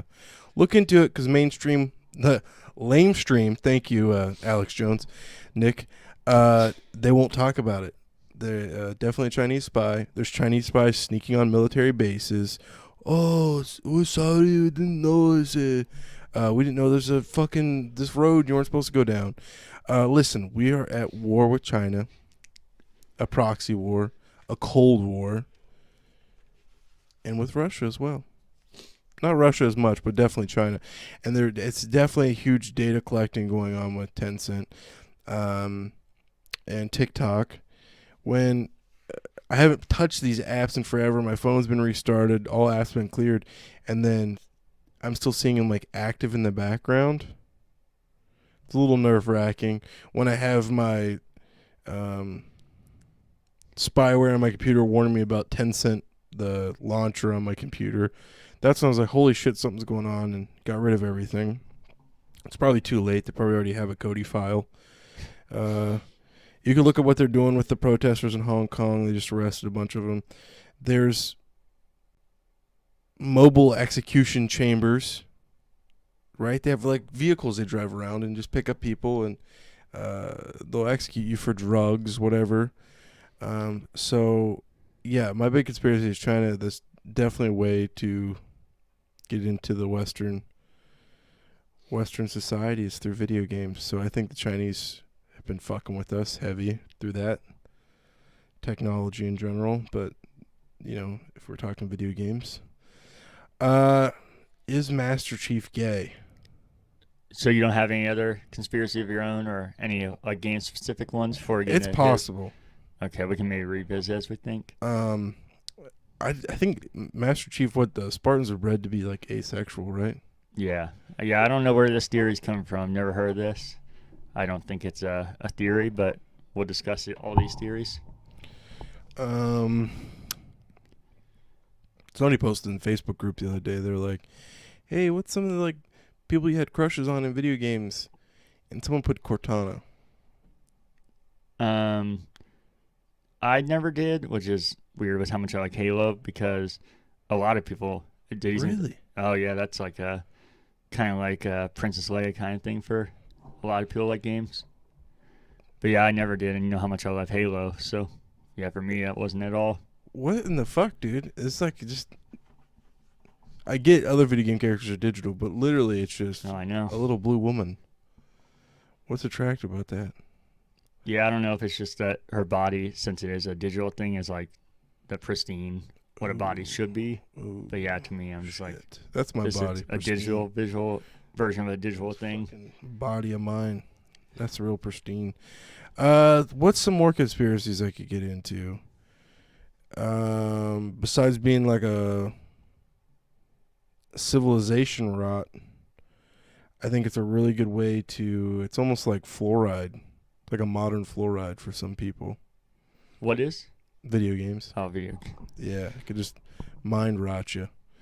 Like fluoride was originally used by the Nazis to calm a whole populace down, or not necessarily distract, but destroy all motivation of revolting or just motivation in general. So video games, I think, could definitely be used in that sense too. And in some ways they are. Propaganda too. They can definitely be used as propaganda. But yeah, what are some other conspiracies? I'm trying to think here. Yeah, do you have any game-specific ones you can think of? Game-specific ones. Like these, like characters, locations, series. If not, we can get into these here. Call of Duty just seems like an endless propaganda against Russia. Jesus Christ, how many times we go to fight those guys? Specific. Oh shit, man. I don't know. I thought I would have organized a little bit better here, but I didn't look at the emails. This one I didn't think you'd take so serious anyway, so I was trying to just throw it at you. I kind of like it though. Definitely 10 cents, where a big one would be. Definitely could be like fluoride, because for some people, like people like that just get addicted to games, and Yeah. Wow. it's like they almost like just wow, exactly. I have a coworker right now that just the new expansion comes out. The dude shows up late to work. He looks like he just got off a bender. He's like, I've been up all night. But yeah, that's all I got. You got any conspiracies? I don't. So we'll get into these, and if we have any, we can mention them as the show goes on, like as the episodes go on. So I think we already touched on it a little bit, but so you're siding with the Master Chief is not gay. Yeah, I think the Spartans are asexual. I'm trying to remember back now, but I think that was the thing. Yeah, I feel like the bigger conspiracy there is he a Master Chief or a Master Chef? Because a lot of people misspell it and then became a meme. So I'm wondering, is he actually a super soldier or is he a super chef? Which is a great restaurant here in Central Ohio. So what do you think? I don't know. Well, Nick, you can, or Alex, whoever you are, you can let us know what you think about that theory. And then, is the Mario World based off a mushroom trip? Is the Mario World based off a mushroom trip? I don't think so. I don't think so either. I think that one, at first read, you're like, it is a fucking weird world. And it seems like it'd be a trip, but I think, is Mario part of the trip or is he having the trip then? Because, I mean, I feel like he fits in the world. I think it's a way for the Italians to get into our civilization and just give us delicious food. Yeah. I'll take it. And then the next one is Animal Crossing set in Pedophile Island, which I think this one is the most likely. I always pictured it more. I even like Animal Crossing. I'm not a hater. Mm-hmm. But there was something real unsettling about them, their eyes and how they treat each other and walk. I always thought more of like a serial killer island. But, I mean, pedophilia, I feel like real likely on an island like that too. Well, Alex, first of all, I'd like to say thank you for being one of the earliest people to expose Jeffrey Epstein back when they called you crazy. Because, I mean, that happens a lot to Alex Jones. You know, he's called crazy and insane for good reason. And he usually is like the initial person to expose these things. He was one of the first people to talk about Epstein. Turn the frickin' frogs gay. He was one of the first people to talk about that chemical. So what do you think? Is it a pedophile island? No, I think it's just a video game. You think so? Yeah, I think Nintendo is very serious about that shit, right? About not having that, you mean? Or? No, having pedophile islands. Big, I feel like objective. Yeah, they would be. No, they I think it's just I think it's a conspiracy of communism. This like, oh, look how big and bad mortgages are. Look how hard it is to pay this stuff off. But is it though? Because then they're like, to do that, you have to work really hard. So. Yeah, but it never really goes away, and then Tom Nook's always still standing there waiting to take more of your money. But really, we should all be living happily and unified on this island, and live and start sharing our food. And it kind of is like real life, because if you're gone for too long, then people get really angry at you and they start questioning, where you been? Where you been? And way too fast, cockroaches take over your house, which I don't think that's a thing that happens if you just leave for a couple weeks. But I don't know what's happening on this island. And the thing too is, man, eventually I hear at some point in the game, you end up killing Tom Nook.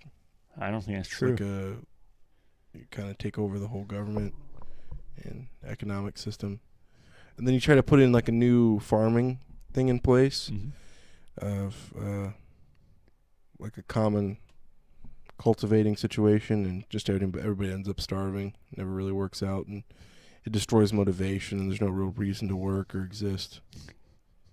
So I think that's the new DLC they're working on, actually. It's called We Haven't Tried Communism. Communism hasn't been tried yet. That's catchy. Yeah, it hasn't been done right yet. And then the next one was Animal Crossing. Are the Call of Duty characters members of QAnon? The Call of Duty characters members of QAnon? Yeah. They'd be some good allies in that, though, wouldn't they? Yeah. Fucking badass, shooting shit, blowing up stuff. No, I think QAnon, you gotta be old, senile. Chris Hansen would be a good one for that, though, right? He's kind of been preparing his whole life for that role. Yeah. So unless they come out with like Chris Hansen DLC or something for Call of Duty, I think Call of Duty is just Call of Duty. I think it's American nationalist propaganda about Russia. That's what I think. All right. Well, There's a reason China's never been an enemy. I think we all know why. because we couldn't take them. Exactly. I follow you, bud. Don't worry. I got you. All right. Well, that's all we got for the theories then. So if you want to tell us as the weeks go on if you got any, and Nick or Jones or whatever your name is, if you want to send any more in, we got It's dangerous there. You were dangerous just now. Yeah. Yeah. Oh, Nick or Jones. Yeah. Yeah, you put Sounds like a full name. Yeah, it does, and it's like one of those prank phone names. Uh-huh. Thanks for the donation, Nick or Jones.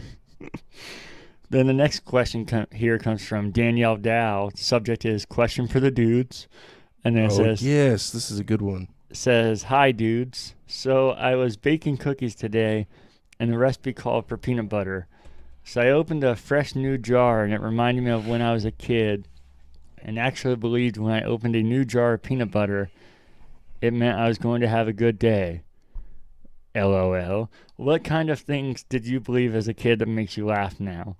I know this isn't video game related, but I'm curious anyway. Thanks, Danielle." Well, Danielle, this whole podcast has been nothing but video games, clearly. First off, you never told me that, and that's the most ridiculous thing I've ever heard, that you believe there's going to be a good day because you open a new jar of peanut butter. That is coming from somebody that admitted that they're ridiculous and other people don't acknowledge that enough. That's the most ridiculous thing I've ever heard. Would you wait to open? That's my question for her. Would you wait to open a peanut butter? Like, you're like, damn, I got a test. I want to wait to open this. Yeah, you can comment on this video or send an email and let us know that. Something that comes to mind for me is I was pretty young. This was like, it was definitely before 9/11. That's how I put it in my mind, because it'll make sense because it kind of figured itself out because I asked my grandpa about it.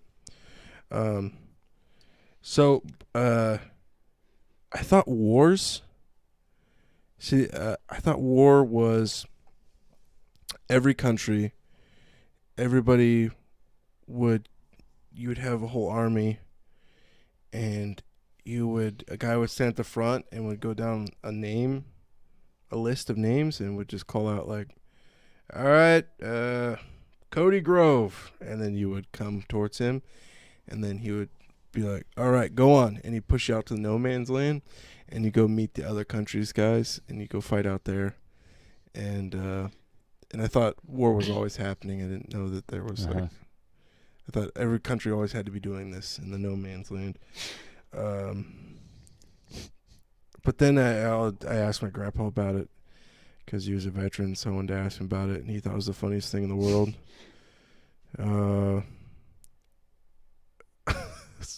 But I was really young for that. Do you want to tell me one of yours then? Do you have any?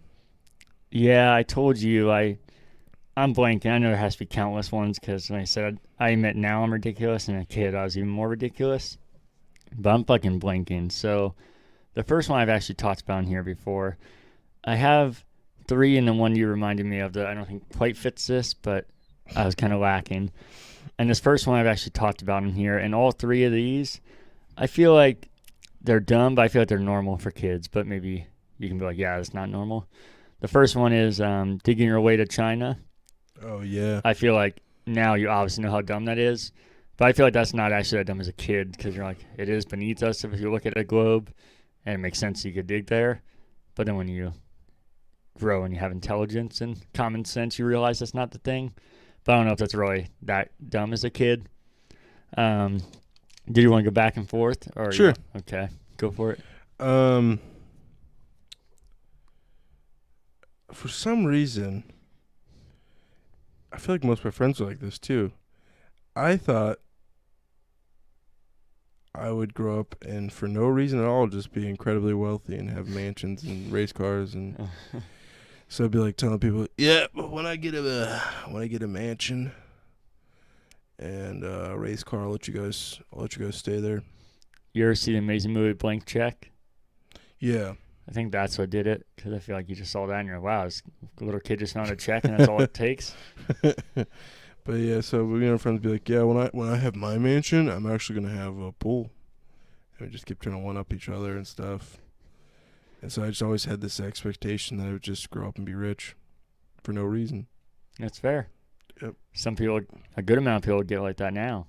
There's Yeah, no real they reason. They just get still famous. live like And, the next one I had was similar. I thought when I grew up, people would actually like me and care about me, and I realized it never changed. No, I'm joking. The next one is, like I said, I feel like most kids think this, but it's the best I got, and maybe you'll be like, no, this isn't normal. And that is that clouds were physical objects, and you could walk on them or land on them. I didn't realize that they were. Yeah. So, okay. So that's not like what? I also definitely thought it was heaven. Yeah. Right above it, yeah. Yeah. Yeah, just sitting on top of the clouds hanging out up there. Okay, see, so mine are kind of boring for those reasons. I think they're kind of just kid logic, not like what. Technically I have two, but this one really doesn't count. Okay. For some reason, when I would eat lima beans, I like the Your lima neck would beans. twitch. God damn it, dude.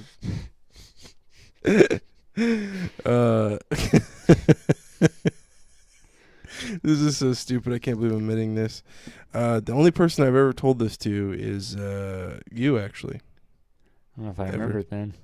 Well, the reason I told you is because you told me about your Starburst. So I was like, oh, I have one as well. For some reason, when I eat lima beans as a kid, it would remind me of bulls. Bulls? Bulls. Like, The animal? yeah. The Yeah, I animal remember that. cows, like the male cow. I don't know why. I just eat it and be like, yep, bulls. Huh. Like, yeah, this is, reminds me of bulls. It's not like I had a bowl or anything like that. Just, I remember the first time trying them and being like, yep, these are bulls. Don't know why. Not bad. Kids are retarded, man. Pretty dumb. They're some idiots. Uh-huh. I'm still that way in many ways, but No, definitely. Like I said, all mine I feel like are common for kids. The fact that these things are common when they're very stupid tells you how dumb kids are. They're not like, wait, you thought that? That's just normal. My next one, I actually didn't think about this till Rugrats put it in my head, and I definitely thought it was real for long after that. And that is that if you eat watermelon seeds, they'll grow inside of you. oh If you yeah, remember yeah, that episode. yeah. And I always hated the seeds to begin with. That didn't stop me. That wasn't one of my weird things where I was like, I can't have seeds now. They're just always fucking gross. I didn't eat them. But then it made me petrified like anytime I saw one. Or I was like, oh, God, I swallowed one? My stomach hurts. And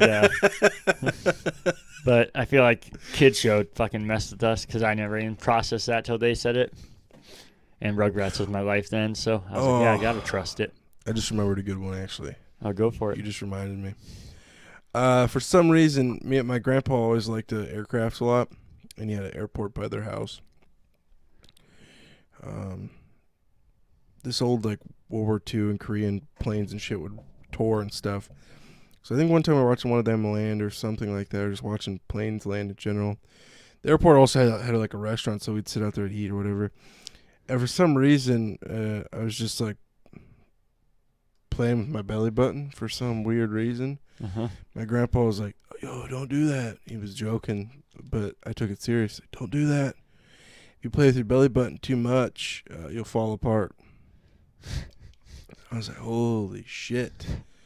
Really? He's like, yeah, you have like a certain amount of times you can do that and you're going to fall apart. And clearly he was just joking with me and messing around. But it feels like it could be just a few months, but it felt like years where I'd be like afraid to to bump into things or to touch it. I had to be real careful when I was taking a bath. Like, oh, dude, you can't. You got like 20 touches and your whole body falls apart. Like I pictured it like a puzzle. Like I just fall apart into puzzle pieces. Yeah. And I told my dad that. My dad's like, "Oh, he's just joking with you, messing with. What the hell are you? What are you doing?" But yeah, I'd be like real cautious not to bump my belly button into cabinets and stupid stuff because my grandma told me I'd fall apart. Yeah, so that's one. All right. Well, I'll read my last one. This one you remind me of, and I think quite lines up with this, like I said, but I'm lacking here, so I'll say it anyways. And that is the Starbursts that have fruit punch in them. I have always thought it tastes like spiders and spider eggs. Yeah. Right? Well, I think it's just spiders in general, but I mean they're all probably gonna taste the same. Oh Jesus. So Cody thought it was fucking hilarious, so I told it to multiple people. And I don't know, people are just used to me being weird because nobody really said much, but Cody. It was one of his favorite things. So it's one of my favorite. You told me this years ago, and it's still one of the funniest things to me. So that was my last one. Do you have any more? No, that's it. That's it.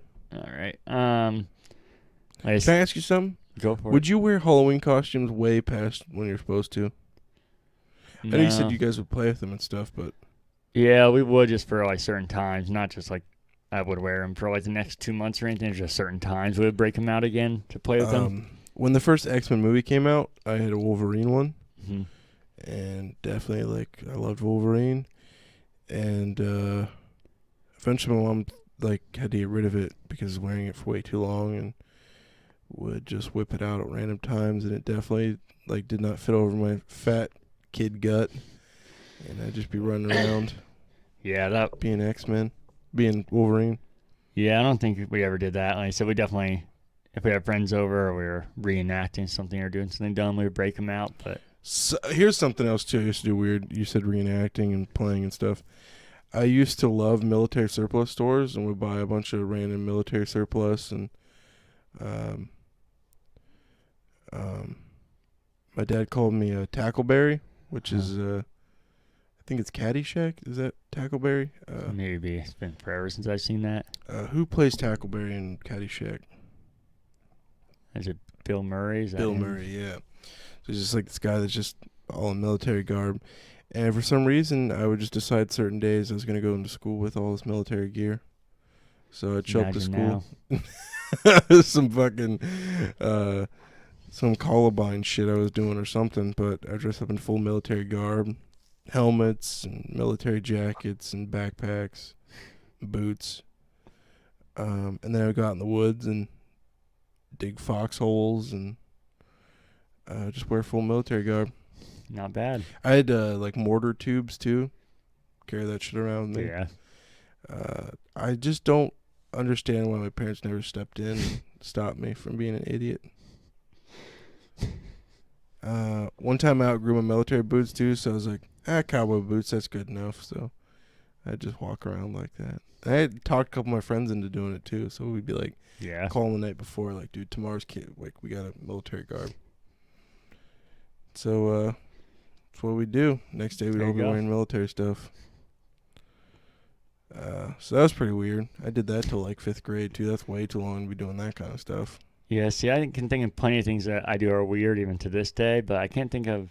I'm fucking drawing blanks of things I did as a kid. I was like, yeah, this makes total sense. But as an adult, I'm like, wait, that made no sense now. And even the ones I thought of were mainly things I think just dumb kids in general think. So I know we both are blanking on memories. So just like the conspiracy thing, this can be an ongoing thing if we think of stuff and talk about it on episodes going forward.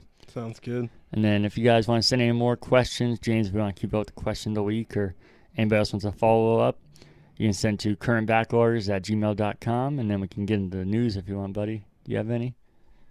Just that, Cyberpunk finally came out. It's official. How many pre-orders do you think it had? Unless you saw it. I didn't, so it'd be a complete guess. I could be way off. I don't even know what's projected to sell. Some probably not even close. I'll say 3 million. 8 million pre-orders. Oh, 8 million. That's crazy. Some games, if you sold 8 million copies of a game, that's considered like a huge success, Yeah. right? Yeah, depending on obviously production cost and budgeting and everything, but advertisement. But yeah, in general. So this game came out originally advertised for PS4 and Xbox One, and there's even an Xbox One console themed around it. And I hear it runs like ass on them. I don't know how truthful it is. But one journalist said it was like playing an Xbox 360 game. So I don't know. Because of this, I'm definitely not picking it up till I have a better PC or a new console. Yeah, that's where I'm at. I want to try it, and I'm curious about some things, and seeing people talk about certain things excites me a little more. But I was never, I've always been not as high on this game as other people, and I'm in no rush to get the new console. And I feel like this game is made for the next generation, so that's even more reason for me to wait for the console and wait for this game. Yeah. So I'm definitely with you on that. Yeah, I have no motivation, but that'll become one of those things where it's broken into the normal, like mainstream. Yeah. Even like Renee's coworkers are like, "Oh, is he getting it?" And he's like, "Hey, my coworker wants to know if you're getting this." And then like people are talking about it. If my dad mentions it to me, that's when I know it definitely broke out in the mainstream. They're, "Oh, it looks good. You gonna get it?" And I'm like, "Oh, Jesus, no. I want to wait." Which is weird because if you think about it, this game could have backfired real hard with how much marketing and money they're putting into that. Because I know the Witcher games are liked, but I don't feel like they've ever been extremely popular, especially not before Witcher 3. That one took off a little bit. And all of their games seem to be quality games, but quality doesn't automatically always equate to sales. So I feel like this game could have even exceeded expectations and maybe screwed the studio over with how much they put behind it. So I guess that shows you the power of advertisement, because like I said, you could have a game that plays better than that and still fails to reach those expectations. So I guess that shows you how much advertising and money can help. I've been watching live streamers play it, and I don't know. I guess I just pictured my expectations were so high for that game. It doesn't look that insane or that amazing either. Yeah. I'm sure it is once I get in there, but I think that's why I'm kind of just in the middle, and some stuff's exciting me a little more because I've never been high on it. So I think there's a better chance I could like it, but I also think it kind of just looks like a cyberpunk GTA, and I'm not the biggest GTA fan to begin with. But the things I don't like about GTA won't necessarily just translate to this, because the things I don't like about GTA aren't just open world traits. I think the poor mission designs I know it's criminal to say this to you and most people, but I think the mission design GTA is terrible. I think it does a lot of things okay, but not most things great at all. And I feel like just because it does a lot of things, people just give it too much credit. Cutting the shooting mechanics in GTA or in a shooting game would be bad. I think the driving in driving games would be bad. I think the mission structure never made sense and was not that great. So I think that doesn't necessarily translate over to this, but still I think how vast it is and how overwhelming it might still be too much for me. Just feel like, I don't know, even if I am enjoying it. Yeah, like even seeing like NPCs and random people walking around. Like it seemed like the streamer I was watching, he walked into a room and then a bunch of NPCs all seemed to spawn together. They're background characters, and they're walking weird. They have that video game walk, but it's extra stiff. And then a big thing they were saying, like, oh, you could walk by a conversation and pick up stuff on their conversation to help in a mission. But it's real obvious. Like you hear the normal rabble, rabble, rabble, and then out of nowhere you hear like, yeah, here he's down by the dock. Rabble, rabble, rabble. And it's like 4 times as loud as everything else. Yeah. So clearly, okay, you want me to listen to this. Yeah, he's down by the dock by the green car. By the green car. Yeah, down there.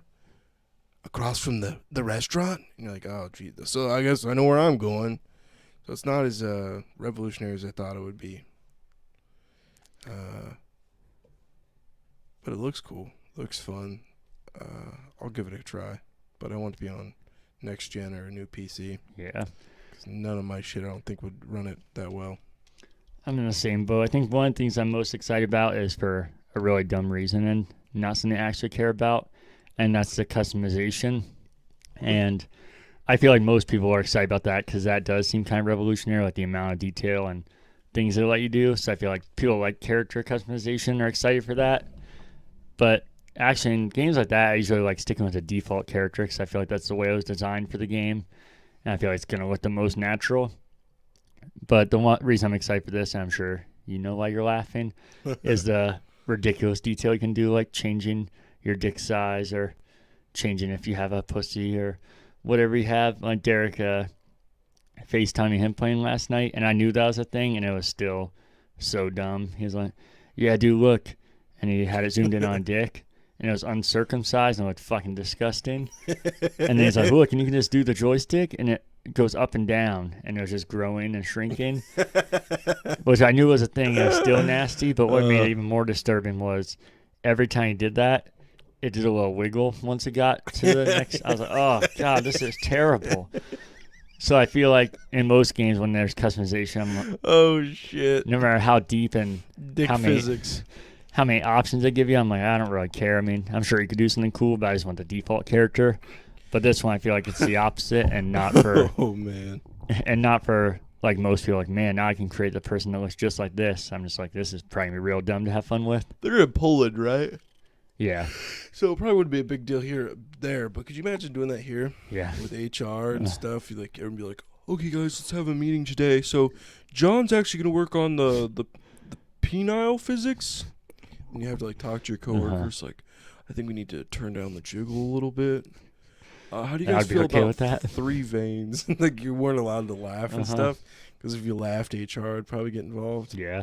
That shit would not fly in the United States. I don't No. think. That'd be some funny ass meetings. Though. Oh, I'd love it. South Park should do an episode on that. Why is it in a game? I love it. There's no need for it. It's No. great. That's all the news you had, there, guy. Yeah, dude. The fucking dick physics.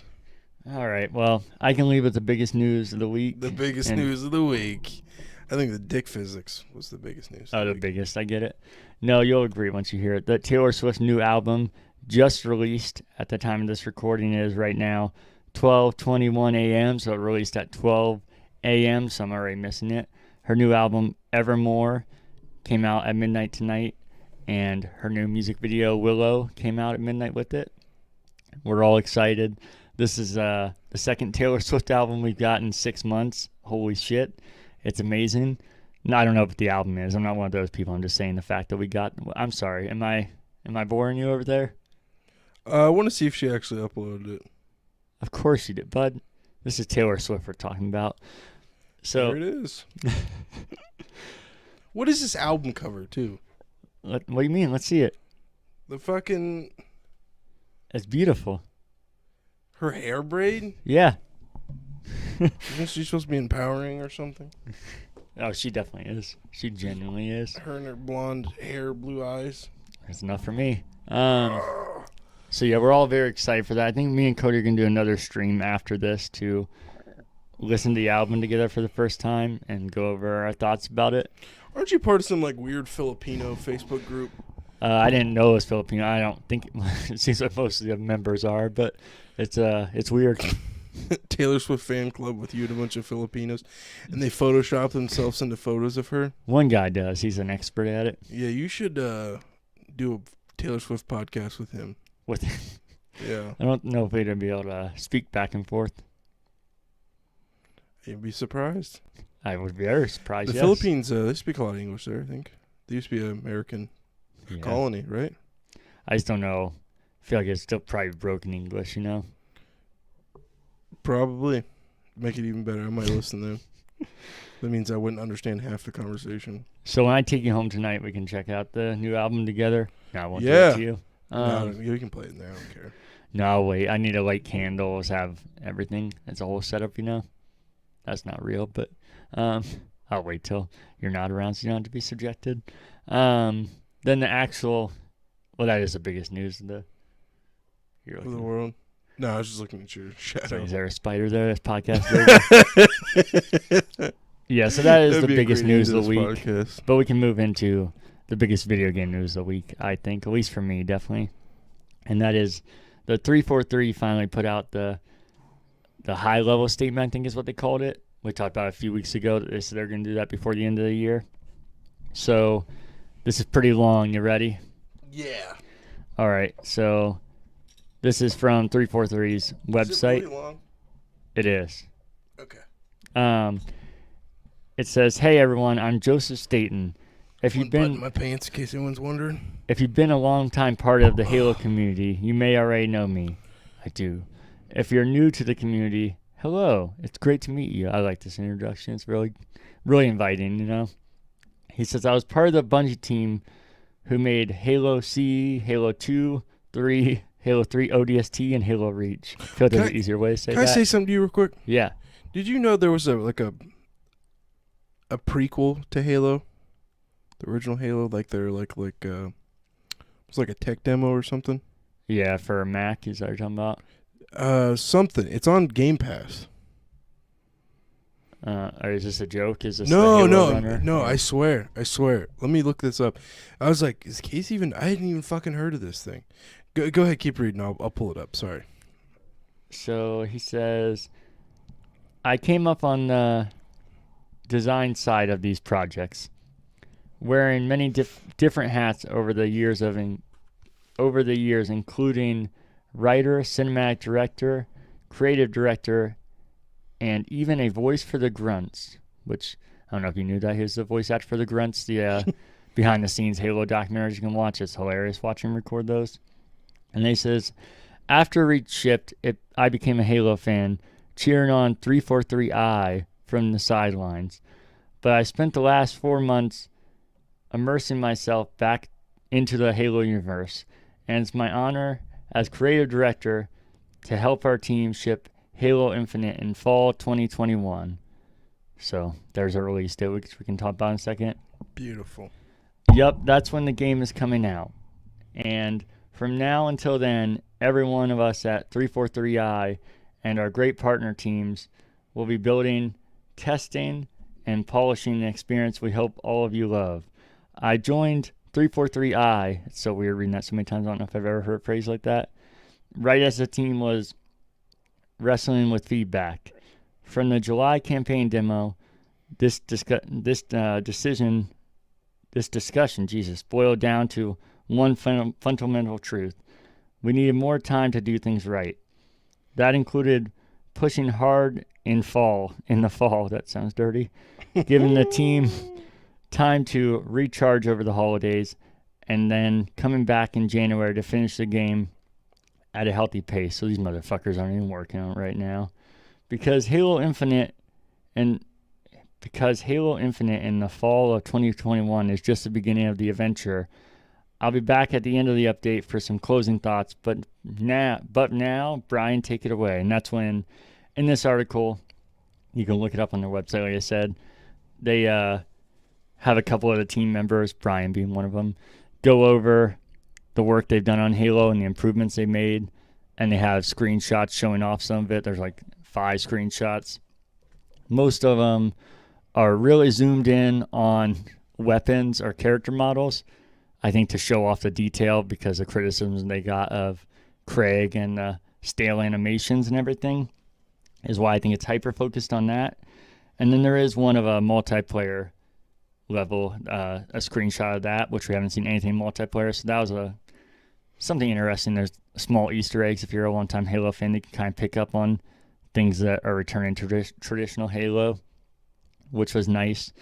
But I think if you look at this, people, I don't know how much attention you've paid to it, Cody, but people are focusing way too hard on these screenshots and not in the way that I thought they were before, where they're trashing it. Yeah. Now people are like, oh, they really know what's going on. They fixed it. And look at the detail on that. And just fucking coming all over it. I'm like, this is a screenshot of a weapon. They could put the fucking endless amount of detail and graphics into this because that's all they had to focus on. And I'm sure that's why they're doing it, to compensate for all the hate they got for character models. You know what they should have done is put up the Nerf gun. Yeah.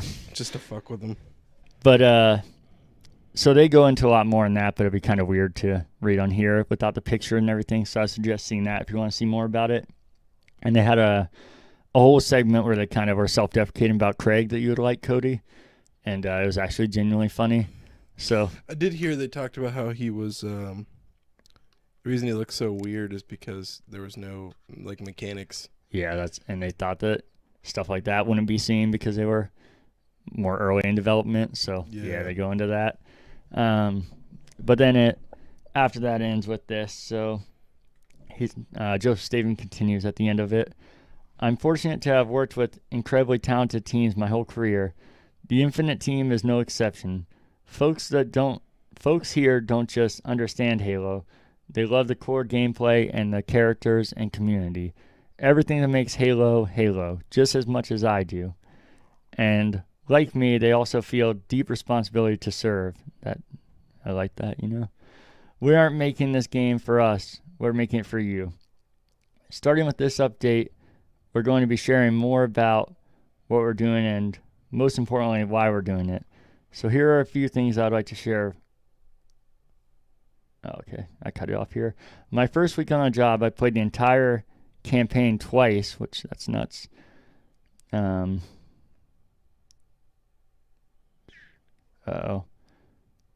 It cut off there for some reason. Just 1 second. Fill the air, Cody. Oh, God. So I'm getting a little concerned here. I told Casey there was something on Game Pass that I could have swore was like a precursor to Halo, almost like they had uploaded some sort of like it was like something they had made in between the Mac version of Halo, because initially it was an Apple exclusive, and then it came over to Microsoft bought it for PC and Xbox, and it switched up from being RTS, real-time strategy, to a first-person shooter. And I could have swore I was on my computer looking at games on there, and there was like some sort of, because looking at the Spartan Assault games on there, trying to figure out how to get it, and I could have swore there was something on there that was like the precursor to the game you came to know and love is Halo. It was like almost looked like a demo or an example of it, of what is that called? Tech demo. Mm-hmm. I was like, oh, that'd be cool. I wonder if Casey's ever fucked around with this thing. I can't find it on here. I feel like I've had a terrible fever dream or something. Like I haven't got enough sleep and I've dreamt this or something. I feel like you had to have, because, like you said, I feel like of all people would know that, and that's why I was like, wait, what? That's why I didn't know. I know maybe you didn't know about the Mac demo, and you're like, that's crazy, but you knew about that, so. Is the Mac demo playable? It was for them, but I don't think they ever released it, like, to be playable.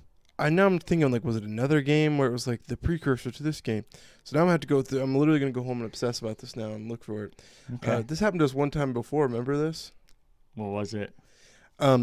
Casey's a big Megan Fox fan, and I could have swore there was a tabloid about her getting caught in a restaurant with a guy, doing stuff under the table. And I was like, yeah, this definitely, I saw it. And then you're like, I Googled this, which I wish I could see your Google history. You're trying to find it. And I could never find the article again. And then I was like, did I fucking imagine that? I think you meant to say there's a correction there. We're huge Megan Fox fans. Let's not totally, don't kid yourself. Totally, man. So I feel like this has just happened to me again. And I fucking hate it because I wanted to talk to you about it because I was like, damn, what is this? I'm sure Casey knows about this. I'll remember to talk to him about it. So before we continue with his statement, you said, yeah, totally, man. Are you trying to tell me she's not attractive? Is that what you're saying right now? She's attractive, yeah. I just don't. That's the same way I am. She's a horrendous actress. I feel really bad. I feel like I had a stroke. I don't know what the fuck I was thinking about. I feel like it was another game then.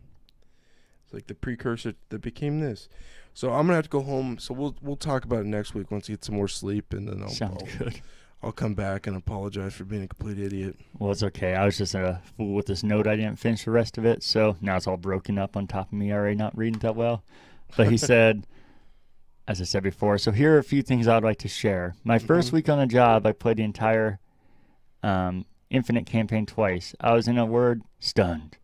It's in the best possible way by what the team had done. Infinite is by far the most expansive and vertical Halo world ever. I don't know what that means there. Why did the team do this? Because they understood the wonder and freedom are key to the Halo experience.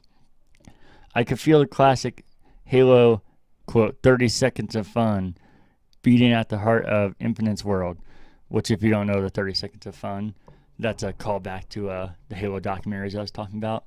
If Nick's listening to this episode, he'll know we all used to. There's some really nerdy guy that says it, but what he's talking about is true. It's kind of how, if you boil Halo down, it's just kind of if you can get the 30 seconds of shooting, throwing a grenade, and meleeing, and just repeating that and making it fun and building a world around it, that can continue to be fun and won't seem like you're being repetitive because you have so much around it. Mm-hmm. And I feel like as much as I like Halo, and I think the newer ones get way too much hate, I think that has been valid criticism. So hearing that, especially from somebody that is so into Halo like him, I think is a good sign.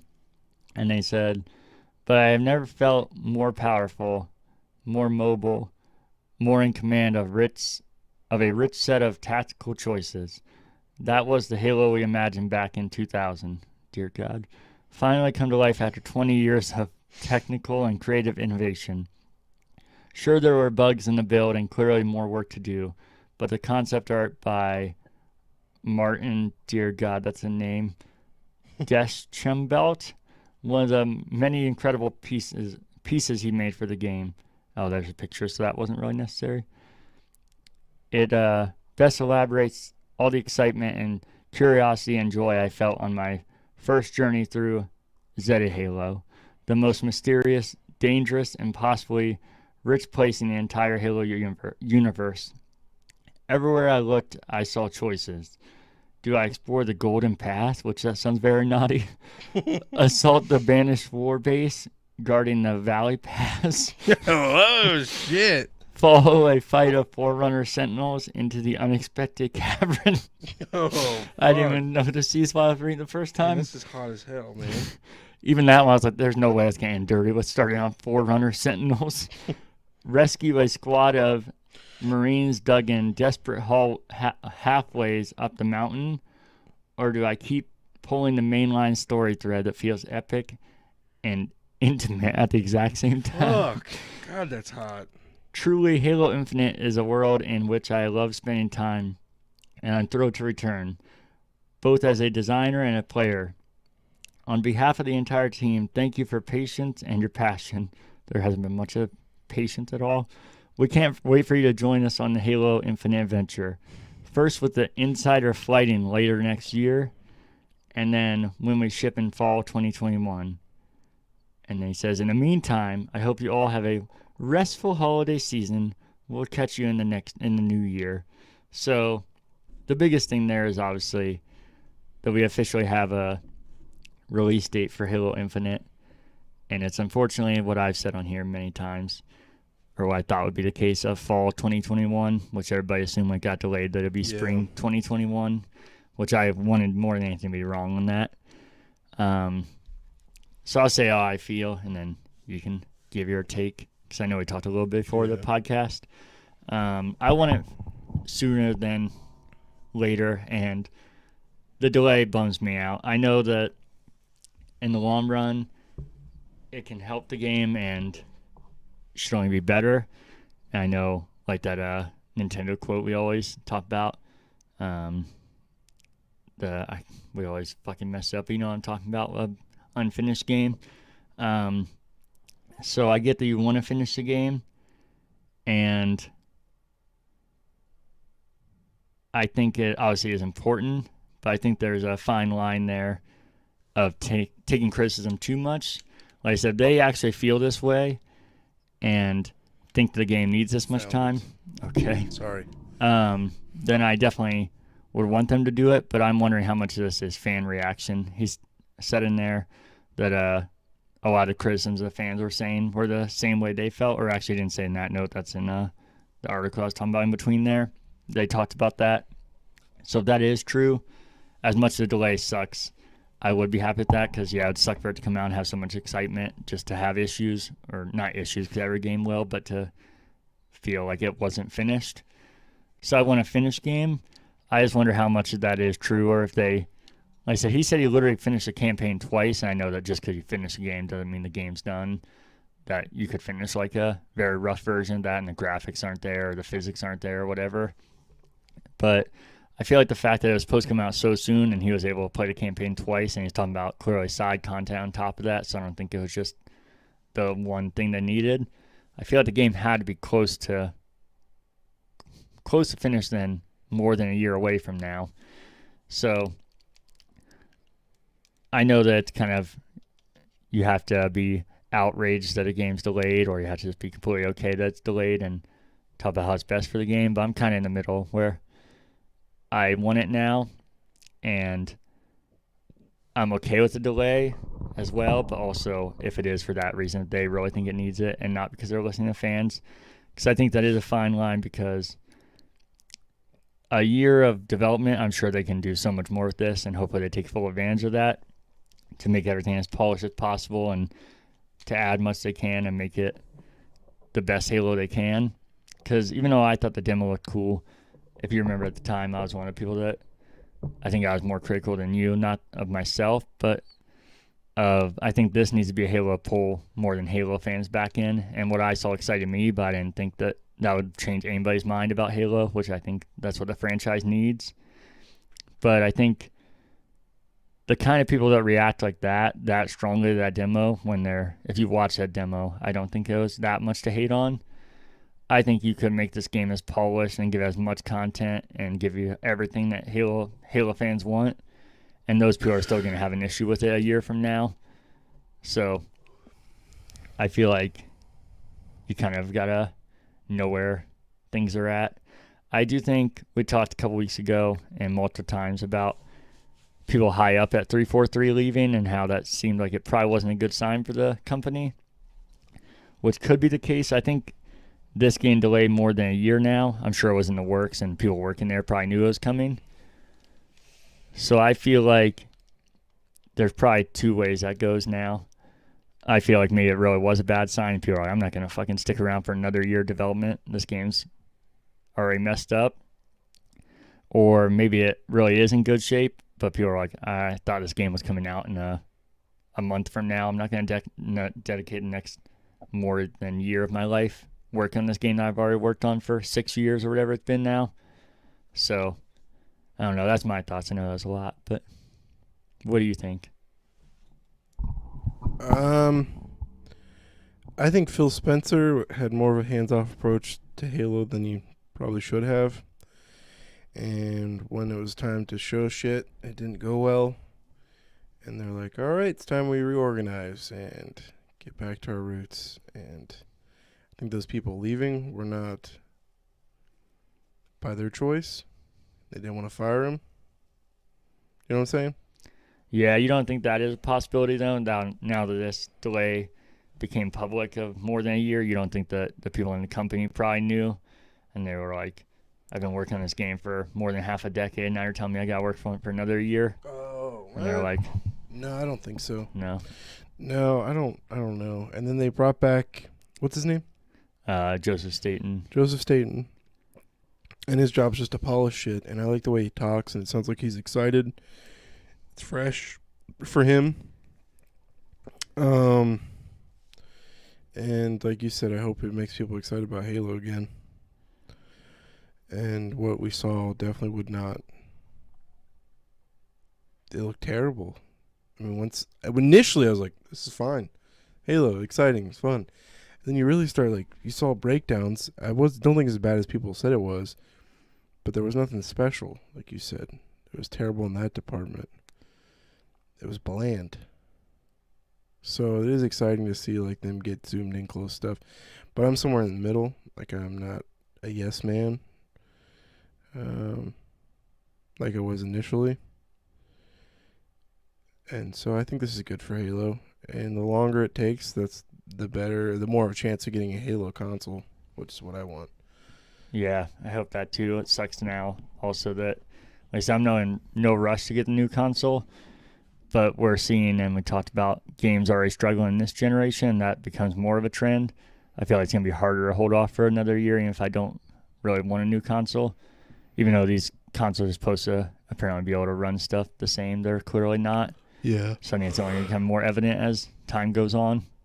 Cyberpunk's a great example. Yeah. But I think once it's going to be exciting. I never really bought a console like that where I'll buy the console and be able to know like what's good games, what's bad games, and do like a little bundle of games and be like, this is the greatest hits. Get my new Xbox console and grab the greatest hits and be content with that. And I want it to be a Halo console and a special design. And we talked about it here a few times about how if this game's really still going to come out on Xbox One. And I really hope it doesn't. It would be cool to have that crazy of a big audience because obviously you're taking out a huge audience by cutting out the Xbox One. And as much as it sucked to not have that big of an audience, I think it's worth it to not restrict yourself from having to try and even make it run, not even just on par, but maybe even just run on the last gen. So we're talking about getting close to a decade between when that came out, if you have an original Xbox One, and when Halo Infinite comes out. And I don't see any way that Infinite can't be held back by that. So it sucked to lose that huge player base, but I think it's worth it and almost essential if you really want to create something that massive and important. But I don't know if they were going to announce that. I feel like this statement would have been the time to do it because, people are going to be upset, but then that gives a year for people to forget about it. If you wait till, assuming E3 happens, you're only months away from Halo coming out, and that's going to be fresh in people's minds. So I'm wondering if they just feel like they have to release it on Xbox One now, or maybe they're just going to kind of see if people slowly forget. But I think that's going to be a mistake if that's what they're going to try. Yeah. Because I think if you were somebody that doesn't have a lot of money, you're like, I'm not buying next gen, you're going to be real pissed. So I feel it would have been better to get ahead of that. And then, like I said, time kind of heals a lot of shit. So even if you were mad, you're like, forgot about that point, or maybe you have money to get a console. They're more widely available. Yeah. The next thing I had was that this is from The Verge, and that is Destiny 2 is finally getting crossplay, which I only say finally because they were so good about having cross saves and everything work so well. They always seemed weird that crossplay wasn't part of it. So it says Bungie has confirmed Destiny 2 will be getting crossplay support at some point next year. While Bungie didn't specify which platforms will support the feature, hopefully you'll be able to dive into Destiny 2 with players across every platform on which the game is available. That includes PS4, PS5, Xbox One, Xbox Series X/S, PC, and Stadia, which I didn't know that game was out on Stadia. I imagine crossplay would be on everything. I think if anything got left out, it'd be Stadia, but I feel like it'd be odd to leave anything out for crossplay. Imagine how empty Stadia is for that game. Yeah, which I think would be even more reason to make it crossplay. The next one is from comicbook.com, and it's about GameStop. I don't know if you saw this. Uh-oh. It's a little bit of a longer one. GameStop has closed nearly 500 stores so far this year, nearly 800 stores in the last 2 years, and is planning to close hundreds of more before April of next year. It's been a rough few months for GameStop as more and more games move to embrace digital gaming. In 2020, this trend has continued, and COVID-19 accelerated this transition and crippled retailers in the process. The video game retailer has confirmed that it has closed 462 stores as of October 31st. This is up significantly year over year. Last year, GameStop closed many stores as well, but only 321. This means that within the last 2 years, it has closed a massive 783 stores, and there are still more closures coming. The retailer, during an earnings call with investors today, revealed plans to close over 1,000 stores by the end of the financial year, which is to say by April 1st, 2021. In other words, that was weird. In other words, over the next several months, presumably after the holiday rush, it will close hundreds of more stores. This seems a little bit redundant. Despite all of this, the retailer is apparently projecting a strong fourth quarter bolstered by the holiday season and the rush for the PS5, and to the lesser extent, the rush for Xbox Series X and S. I don't know if that's true. I feel like it's the same for all of them. We begin with the fourth quarter. Oh, wait. Here's a quote from somebody from GameStop. We begin the fourth quarter with the unprecedented demand in new video game consoles that launched in November, which drove a 16.5 increase in store sales for that month. Despite being closed on Thanksgiving Day, the impact of COVID-19 related stores closed, which affected most of the European footprint, said CEO George Sherman via Games Industry. Wow, they just took somebody else's. Sherman continued, we anticipate for the first time in many quarters that the fourth quarter will include positive year-on-year sales growth and profitability, reflecting the introduction of new gaming consoles. Our elevated omni-channel compatibilities. What the hell is that? Omni? Oh, omni-channel. Well, what is that relating to this? Omni-channel compatibilities? And I don't know what that means for this. And continued profits from our cost and effective initiatives, even with the potential further negatives impacting us on operations due to the global COVID-19 pandemic. Boom, boom, boom. And then this is after his quote. Unfortunately, there is no specifications when it comes to what stores are gonna, that got cut off too, but are gonna close. So again, the base of that is that a shitload of GameStop stores are closing, which we talked about a couple times, but this is new news that by the end of the financial quarter, which is April 1st, 2021, that there'll be 1,000 stores closed. And within the next few months, 100 more are going to close. So I put that in there because I feel like we talk about GameStop pretty often. So I thought that was important to update that, but sad news. Okay, so omni-channel e-commerce is an e-commerce sales approach that uses multiple channels and gives customers a unified experience across all channels, whether it's from in-store kiosks or other digital channels. So non-store. You see a lot of companies did that probably about 10 years ago. I think Deb, how fucking big that store was. It was in every mall with all those fucking homecoming prom dresses. Who else did that? God, lots of stores that went online only. So basically it's GameStop saying like, eventually they're probably going to be online only.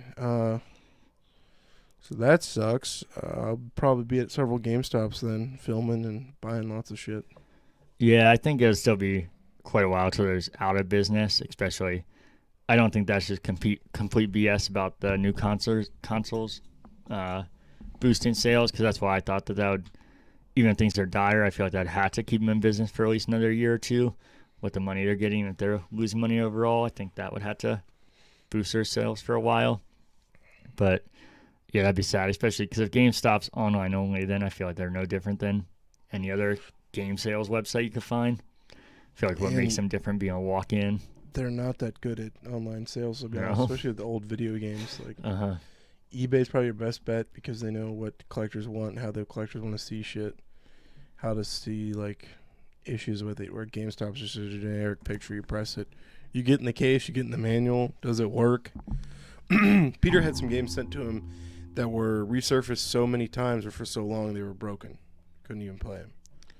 So if that's their plan, they really got to get that shit figured out first, because their omni-channel e-commerce is kind of ass right now. And I feel like their website is also very poor and not intuitive at all. Very porn? Yeah, porn. I wish that'd be more entertaining, I think. Oh no. That just got removed somehow. That's awkward. So the next one is from Kotaku, and it is Casey Hudson is leaving BioWare again. In a blog post announcing his departure, the creative director of the Mass Effect series and now former studio general manager of BioWare wrote, quote, I am incredibly fortunate to have had a career where I've been able to work with brilliantly talented people, create entire worlds from our imaginations, and see them being enjoyed by millions of people around the world. And now, after nearly 20 years of work at BioWare, I made the decision to retire from the studio and make way for the next generation of studio leaders. Also leaving BioWare is Dragon Age executive producer Mark Dara. Though I remain confident in BioWare's... Oh, this is quote, sorry. Though I remain confident in BioWare's strength and continue place in this conversation, I've decided to retire from my position at BioWare, he wrote. Casey Hudson first left BioWare in 2014, later joining Microsoft. Then in 2017, he returned to BioWare as general manager. Mark Dara has been with the company 23 years, overseeing the Dragon Age series as an executive producer. Development on the new Dragon Age, the Mass Effect remaster, and whatever was going on with Anthem will continue according to Laura, what is this? Miley, that's how you pronounce it. It's a weird spelling. Chief Studio Officer at Electronic Arts, Christian Daly, formerly of Blizzard Entertainment, will take over for Dara on Dragon Age 4 with Mike Gamble heads the team working on the Mass Effect remaster. So you probably saw this. I know it was big news. It's a bummer for me because Casey Hudson, he has my name, and it was cool when I first saw Mass Effect revealed and saw another guy have my name, and he also seemed like a guy that was normal and not your normal video game guy. I think we talked about him on this podcast before. Oh, did I? I think so. Yeah, where it's just not like the typical, clearly awkward, nerdy guy. He just seemed like a normal person. But I think you have. That sounds right. We just talk so much, as you can tell in this episode. But I feel like this is a real bad sign, which is weird because I got so excited with that trailer tonight, it kind of made it all go away. But without seeing that trailer tonight, because this news came out before that, I thought this was real bad news that he would come back to BioWare and then leave so suddenly, especially after, like, just weeks after announcing the Mass Effect remaster and putting out that long quote about where he thinks the franchise is headed with the unannounced game at the time, which we saw tonight. And I just feel like it was just so sudden, and then to have somebody, the top person on Dragon Age, leave at the same time. I know people hate on BioWare and say how they're just falling apart, but I haven't been one of those people. But I think this is the weirdest and potentially biggest sign of that so far. It is possible, like you said, he's been there for over 20 years. Maybe it really is just like, I've had enough. But if that was the case, I don't know why you put all your effort into talking about the future of Mass Effect and how the world you imagine and want it to be. And then be like, yeah, I'm not going to be here for it. It just seems too odd to me. Yeah, something weird's happening over there. Which sucks because... And you know how EA is, too. Yeah. Just cut him. Kill him. Which sucks. We've seen what BioWare is capable, obviously. So I really hope they don't kind of just fall apart. So, to go back to that thing, I wasn't having a stroke. Yeah. It's not on Game Pass. Okay. But it was before Halo. Before, it was actually not in between the Mac and Xbox version. It was before it, and it was a game series called Marathon. Oh, Marathon, yeah. I played that. I haven't finished it, and It's I good? didn't. Yeah, it's fun. I didn't play it before Halo. I'm not trying to be that guy. I loved Halo. I think they talked about it actually in one of the documentaries. I keep bringing that up, and I was like, shit, what's Marathon? So I had to go back and play it, and there's a lot of Marathon Easter eggs in Halo, kind of like how there's a lot of Destiny Easter eggs in Halo. But yeah, it's just like Doom. It's just like Doom almost, and I think it's actually more fun than the original Doom. I think Doom came out first, so I think they kind of had the advantage of just making a better version of Doom. So I think I saw it on the marketplace, not because there is Okay. a Xbox arcade version. Yeah, that's why I bought because I was like, oh man, I need to know about this now. And then that came out, so I got it. And it's definitely worth playing. It's fun. Original copies, my God, like Oh, I'm $250 sure. on eBay. Yeah. Physical. I'm surprised they're not more actually with how Bungie fans are. When I found out, I didn't imagine that it wasn't going crazy. Just a wave of overwhelming, like, oh, thank God. Yeah, that's. insane. I'm glad you're not crazy for yourself, but I'm sad because Marathon is cool and you should play it. But I was like, man, is there really something like that exists and I didn't know about it? So Yeah. I'm sad there isn't something like that. I'm sorry. Oh, it's okay. So the next one is from IGN. It says Microsoft's cloud streaming service for Xbox games will be made available on Apple iOS devices and on Windows PC in spring 2021. In a new Xbox blog post, Microsoft confirmed that a beta version of the Xbox Game Pass Ultimate system will be available in the spring. Windows PC users will be able to access the service through the Xbox app available from the Windows Store, while iOS users will access iCloud via a mobile web browser. This is due to Apple's restrictions on the games that bypass the Apple Store via another app, as outlined in the company's current terms of service, which I'm sure is a ball to read. While a dedicated xCloud app was blocked by Apple, Xbox head Phil Spencer has previously said that the service absolutely will be on iOS. The promise will materialize in spring, provided there are no delays. With these platforms supported, it will remain xCloud is it will mean xCloud is available on It's both. another Ryan email. Yeah, it will mean xCloud is available on both major smartphone platforms and PC. It'll leave Xbox consoles themselves without the feature. Although Spencer has also noted that xCloud for console is on the long list of things Microsoft has planned. So we already have, or you have xCloud on Android, but I told you even though you can do console streaming to iOS right now, you can't do any games from xCloud on iOS and apparently PC. I've never really thought about PC if I'm being honest. And so they found a workaround by being able to use a browser, which sounds real janky, and I don't really know how well that's going to work. But hopefully they can find a way to work into the app. I know that's on Apple's end, as they stated. Fucking Apple. But I know Phil Spencer also said when we originally talked about this that they would be eventually be at a complete parity, and that is a guarantee, he said. And if you had to use a web browser, that's definitely not parity of the other apps. It sounds like a dollar store version of it. It'll be nice to have something just to be able to do that, but I hope that's not the final version of that, because that would suck. Yeah. And then the last couple things I had here was, these are more movie related, but the first one goes into games. You probably saw this. This is from Deadline, and it says Sony's long-awaited Metal Gear Solid adaptation looks to have gained some major momentum as sources tell Deadline, yeah, that's you guys, the Oscar Isaac is attached to play Solid Snake in the film, which is currently in development at Sony Pictures with Jordan Roberts on board to direct. The film is based on the Metal Gear Solid video game created by Hideo Kojima and published by Konami. The script is written by Derek Connolly.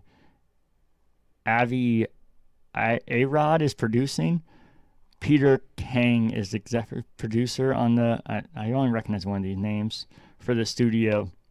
The game was first launched on PlayStation in 1998. Dear God.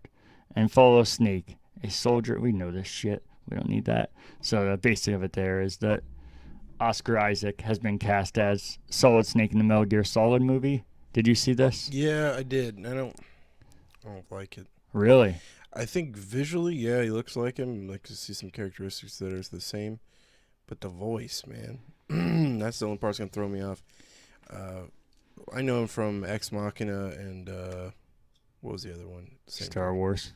Sucker Punch. No. Ex Machina. What was the other one he was in? Let me look that up while I'm looking that up. But his voice is a little too high pitched for me. When I think of Snake Plissken, it's literally like the deepest. It's like Gravelly. yeah, I don't know how else to describe it. I don't see that being a good match. What do you think? That is my one concern I have, but beside that, I actually am totally on board. And Metal Gear Solid is not a movie I've ever thought about, or a game I ever thought should be a movie for some reason. But as soon as I saw this and saw him, I was like, I'm actually super excited. Even as somebody that's not a huge fan of Metal Gear games, I think they're cool, but I've never even finished one. Mm-hmm. And part of it is I don't really like the game style, but I think it fits perfectly to a movie and takes away the frustrations I'd have with the game. And I would have never picked him as Solid Snake if I'm being honest, but as soon as I saw that, I was like, that is, I think, perfect casting. The only concern I had was actually the voice as well, but I think I would be open to see how he could do it. I'm not against it. I do think it's weird, but I think he could maybe pull it off. Yeah, I think I was thinking of Annihilation. I think that has the same director as Ex Machina, right? Yeah, it does. He also made 28 Days Later. Was the director for that? Great movie. I don't. He's I had to look it up too. I wasn't sure. I knew he's Latinx. He's Guatemalan. I always thought Snake Plissken is a white guy. Yeah, I do too. Like a Vietnam veteran or something. A perfect person, of course, would be because Odio definitely based it off of him. Was John Carpenter's Escape from New York. So I was like, oh, it'd be so great if Kurt Russell was younger. It'd be so perfect. Yeah, I can see that.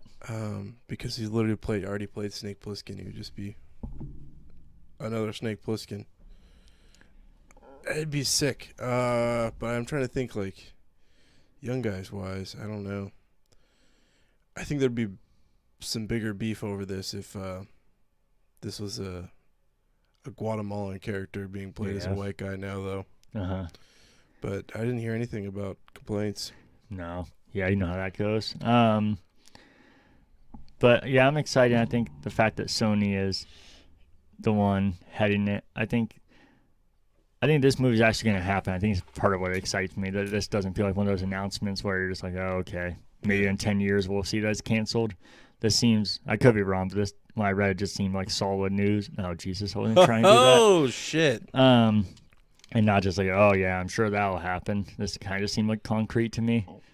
Yeah, I was like, oh, visually he's a good role, and then I was like, but he's not white. But Guatemalans are usually lighter toned anyways. Yeah. And I don't really give a shit about that aspect of it. I think his beard and stuff is good, but I don't know. I'm trying to think who'd be a good person for that role. Even like somebody like Chris Pratt, but he still doesn't have that right voice, man. He's too lighthearted. I think Jeff Bridges, if he was younger, would be another great example. But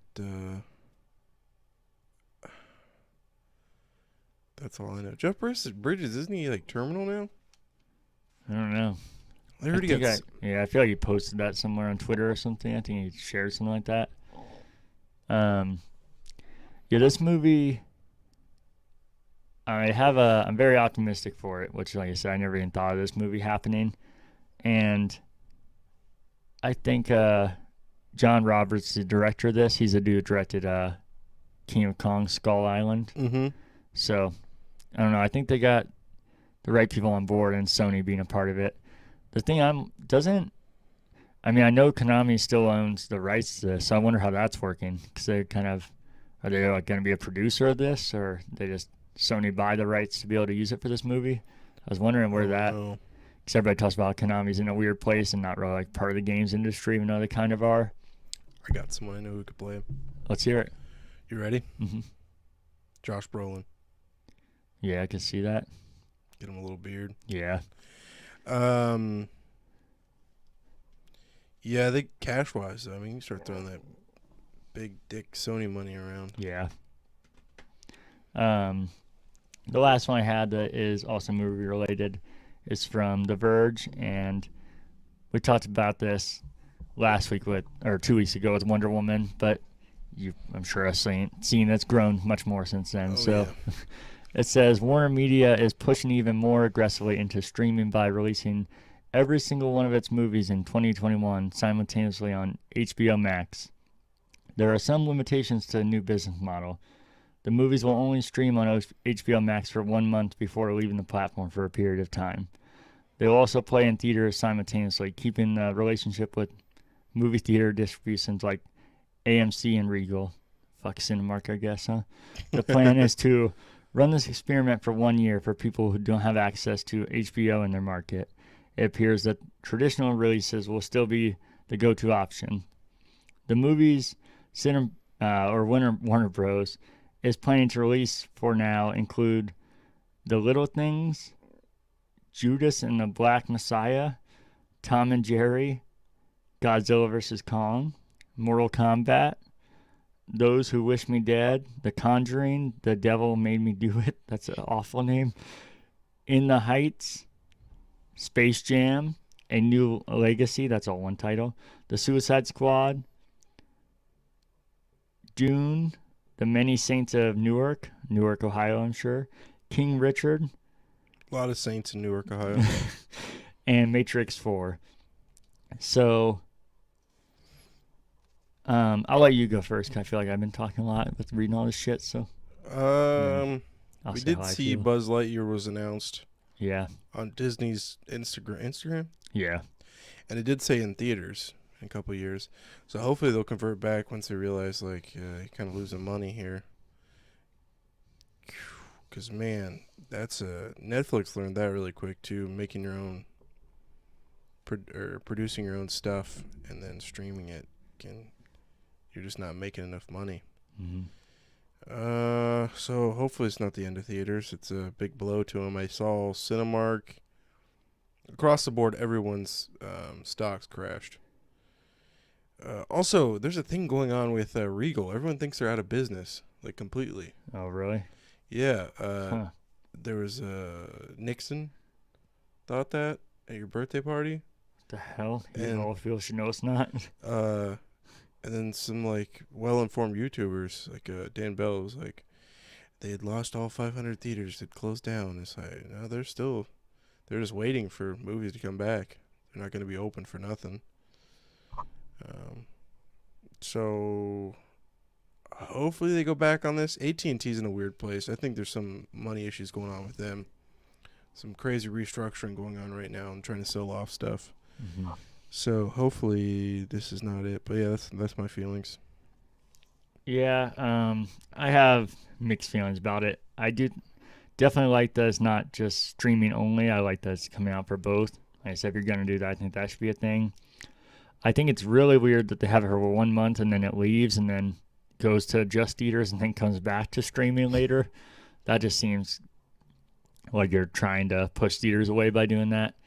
If anything, you think you'll just stay in there doing that for a month and then going back. Kind of just seems like you're just fucking spitting in their face a little. Yeah. And in here, what it says that they're keeping the relationship with movie theater distributions like AMC and Regal.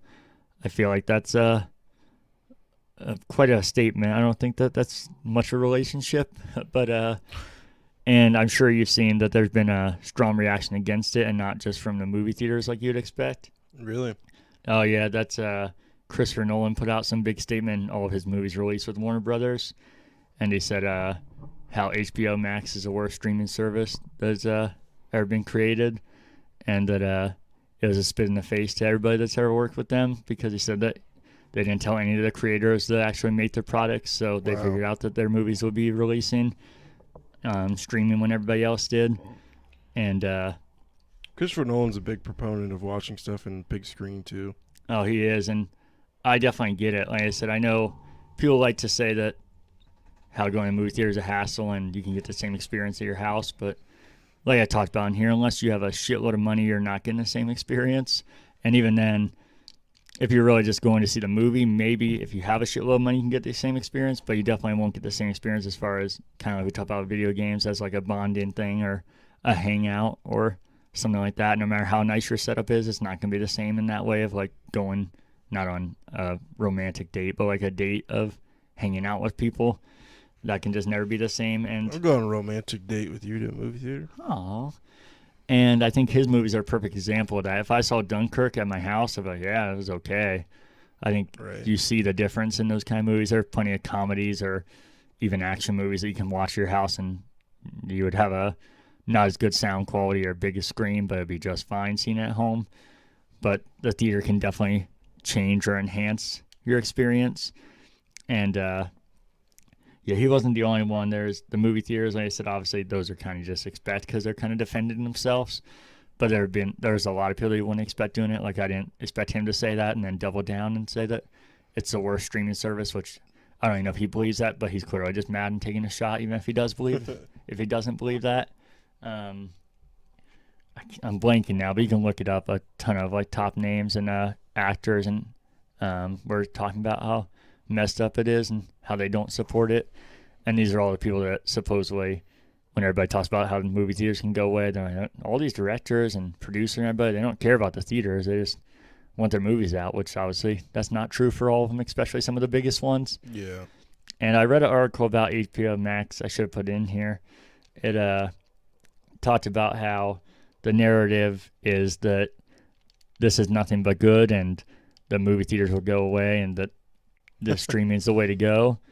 But it was actually like a counterpiece to it. They said that that's what the narrative is, but that if you actually look into it, the AT&T has been struggling with HBO Max forever, and they think this kind of like their Hail Mary of this could get a lot of instant cash, but it might not actually work in the long run. This is kind of like I said, just a Hail Mary to see if it works, not like, oh, yeah, we got the movie industry now. Yeah, I've been using HBO Max, but not as they probably intended. I've been using it like I used HBO Go, their previous one. Uh-huh. It's watching HBO content, not other stuff. Yeah, so I think it'll be interesting how it goes. I definitely don't want movie theaters to go away, and we've seen here, I'm sure you saw with one of our local theaters, AMC Lennox. Did you hear about that closing down? I thought that's what I heard. Yeah, but it's coming back. Yeah, a different company bought it out, but still, I think it's the same company that bought Cinemark 16 too for a little bit. Oh, really? Yeah, I didn't know that. They're a weird company. I looked them up. They're did you look them up too? Yeah, kind of like an in between kind of guys. Yeah, I was gonna say it was kind of weird, but I saw it. Yeah. Kind of almost like they remind me of like the same way people invest in apartments and real estate. Kind of buy them for a couple years, kind of run them, fix a few things, and then resell them for a profit in a couple years. Yeah. So a lot of people are saying that that's not, you can't point that as a sign of movie theaters struggling because they sold them. They didn't close. That's the reason that AMC, that location closed, because they sold them off, not because they were struggling. But I think they can make a very valid point that they probably wouldn't be selling them off if they weren't struggling. Yeah. And that has been a very popular theater and very well known around here.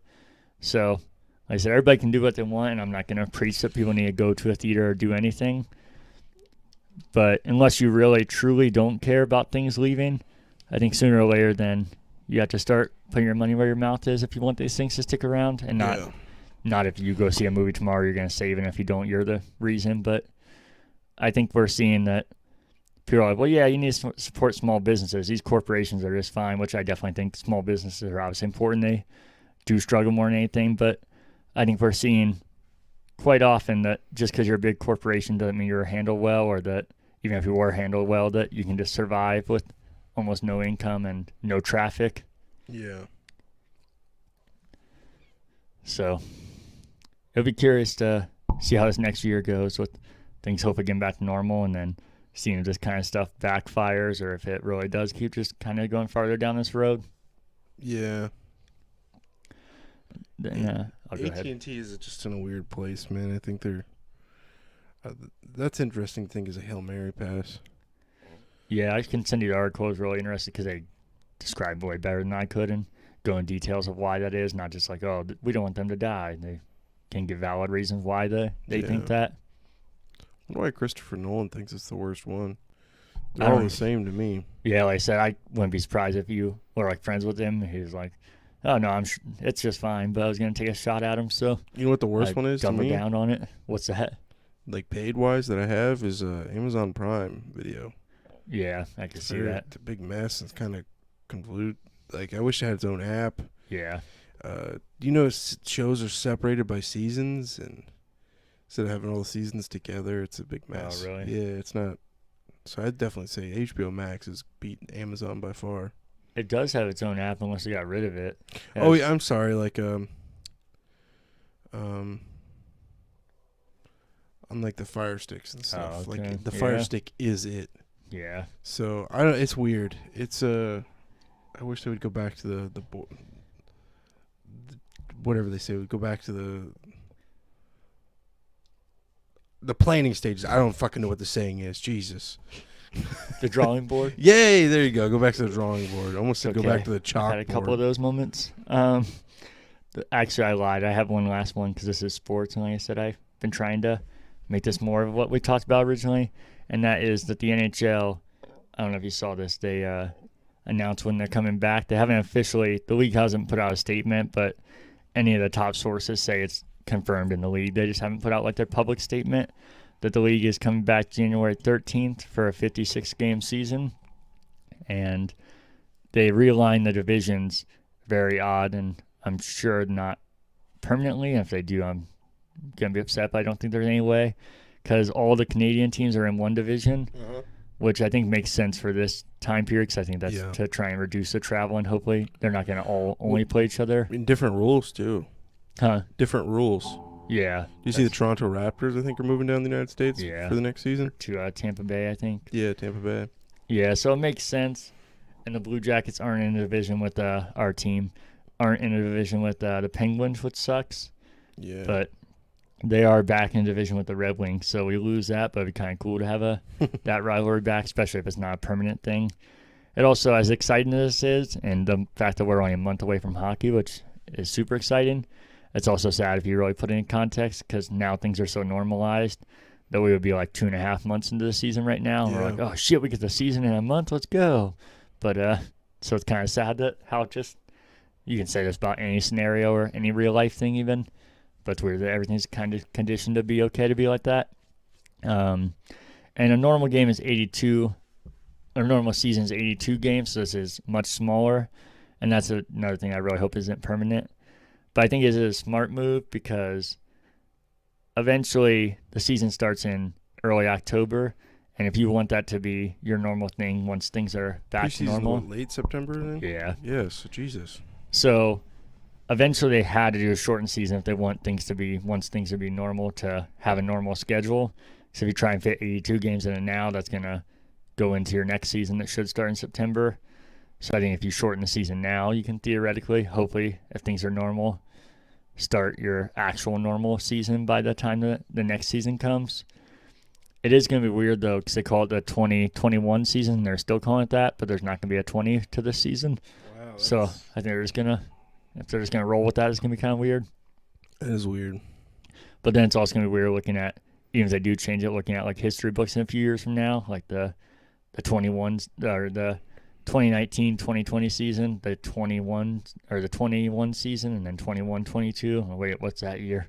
Why is that year just one? Yeah. I don't want to win a Stanley Cup one of these years, man. Oh, I told you I do. Like I said, I think for a little bit people had that in mind, and maybe could put an asterisk just to be like, this what happened. But I feel like, kind of like, think about fucking the Cowboys or something.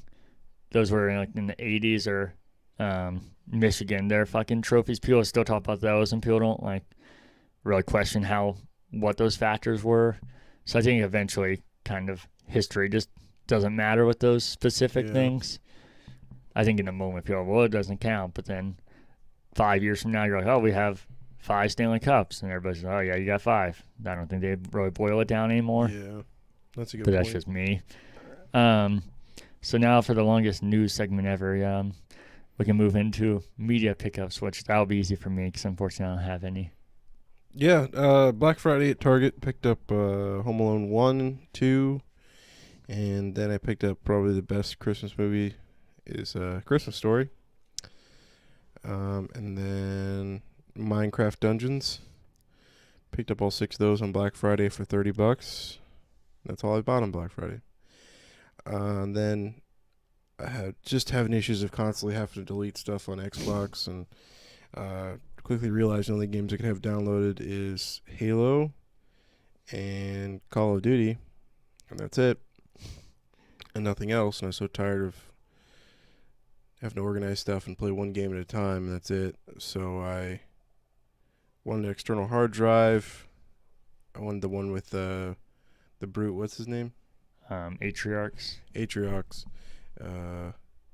His face on it, but it is discontinued and pretty expensive on Amazon. Used one on eBay, sold, was beaten up, had some issues, scuffs, and all that stuff, and no packaging for over $100. I was like, I fucking missed out on this. I'll never get it. But then somebody had posted one to eBay for $100 that was brand new. Its package never opened. So I offered him. My offer was $90, and to my surprise, he took it. So, and then I got really lucky. It actually arrived. Everyone's complaining about how eBay, the post office is super backed up, but somehow this package got through and got to me super early, and I got it Tuesday, and it's been plugged in and downloading shit since then. As I left, the last thing was downloading was Gears 5. It was almost done, but it had been constantly working since Tuesday. I love it. And I filled up. I've done 800 gigabytes so far, 900 gigabytes. And then the 500 on my console. So I still have 1.2, 1.3 terabytes left to fill with stuff. And yeah, I'm loving it. Very nice. Wish I'd done a long time ago. Yeah.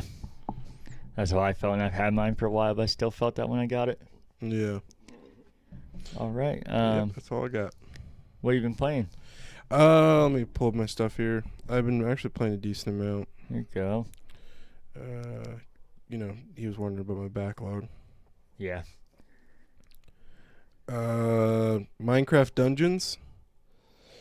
Fantastic game. Have you been playing it? Yeah, I played a lot last night. Played like 6 hours and leveled up a bunch with my friend Andrew. It's basically a Diablo clone. Yeah. It's pretty mindless. Oh, I get it. Hey, Mindless. Hey, there's no mining in it. I'm enjoying it a lot more than I thought I would. I thought it was just a cheap cash in on the Minecraft name, but it's a legit game, and I recommend it. Team Sonic Racing. Good kart racer. It's probably, I can't think of, I'm sure I might crash more, but I had a lot of fun with it. I'm still probably going to go back and forth playing it. Probably the next thing I'll download on my hard drive. They do a lot of stuff different in that. You ever played it? I only played the demo, and I thought it was cool, but I never ended up getting it. They do a lot of different things in it, challenge-wise. For some reason, it has a story. The only problem I hate, it makes no sense. Oh god, listen to those characters, and there's the storyline of Sonic is such a mess. They try to pretend like it's all in the same universe, and like, hi, I'm Sonic. Wow, we're gonna go race. Huh. I hope I go fast. Like, whoa, what was that? And it'd be like some weird fucking Sonic character that you never even heard of, like, oh my god, it's Chrome Sonic. He's like, hey, I'm here from the future. They brought me through the time warp. He knew how to use the time warp. Like, what the I'm just pressing A bunch. Like, I'm so tired of listening to this fucking anime shit. And it's not even anime, it's Sonic. Yeah. I don't know what the fuck happened to that game. The story makes no sense. So if you get past that, I wish there was an option just like, I don't want a story. What are we doing here? It's really corny. Then I've also been playing Zombie Army Trilogy, and my complaints is the exact opposite. It's DLC for what was this sniper game's called? It's not Sniper Elite, is it? No. Let me look up Nazi sniper game. See if we can find it. Whoops. Yeah, it's Sniper Elite. You're right. Oh, is it? Mhm. Okay.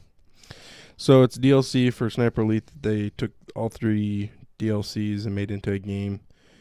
Third one was never actually released. There's no voice acting in it. It's like Left 4 Dead. You have safe rooms, and each mission you go through and kill zombies. It's incredibly repetitive, and it feels long. And like I said, there's no story. There's supposed to be 4 players, but I'm playing by myself, so it's just me. But all the cutscenes is my character kind of gesturing, because there's once again, no voice talking. So it'll be your 4 characters, and then one will just like point in the distance. And they'll go nod their heads up and down, and then the mission starts. There is one voice actor. He's kind of you don't meet him till the very end of the first DLC. A boat, but you never see him. It's just a voice in a boat with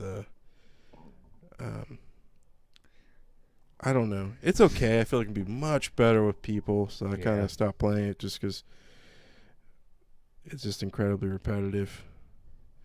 But yeah, that's all I've been playing actually. Those 3. I feel like there was a 4th one in there, but I can't remember.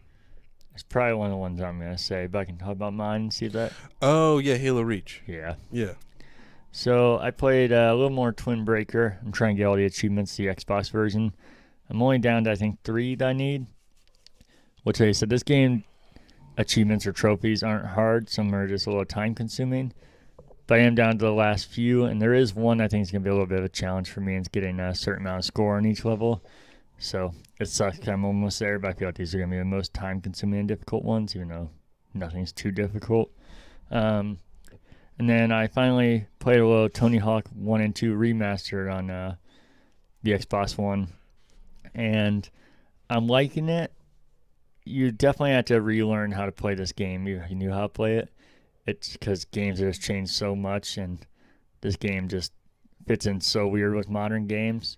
I think they did a great job of porting it over and making it modern. I think just like I said, games have changed so much that it still takes so much of a learning curve. I literally did a tutorial because even just like moving and jumping and things that should be second nature felt so wrong to me. I wonder if all my stomach noise are coming through the mic. Oh, that's your stomach? Yeah. Bro, I thought someone was like snoring upstairs or something. I like moved my headphone to listen. And there's even online, and which I knew, but I was like, I'm not sure if people are going to really be around on this. And I would instantly jump into games, and I think there's 8 skaters, and it was just finding games over and over. And I was like, oh, man, this is so cool.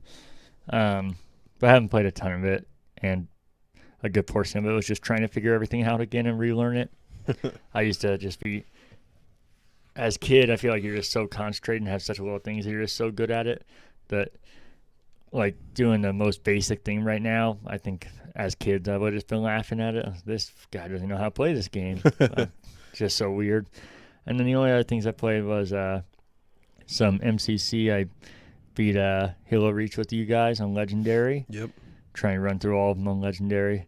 And the achievements came pouring in. It was a great time. Played a little multiplayer in that, and then I beat Halo 5 with my brother. So just a lot of Halo this week. But what have you been watching? It's actually funny. HBO Max, just documentaries on there, man. Or streaming service? Dirty Driving, which is like filmed in 2007 of a town that's been devastated by losing jobs to China and the Great Recession. But the whole town's themed around their local racetrack, and they're amateur racers. Mm-hmm. But it's just kind of almost nostalgic for me because it's my dad used to do demolition derbies a lot and would compete in all over the state, and it reminded me a lot of that. And we had a Midville Speedway was ours. So it's a little white trashy, but for me, I grew up pretty white trash, so I feel like that's why it was nostalgic for me, and I loved it. I watched another documentary called Wild Card. You ever heard of this? It's about the guys that replaced Don Imus after he was fired for saying nappy-headed hose. Oh, I heard about it, but I didn't watch it.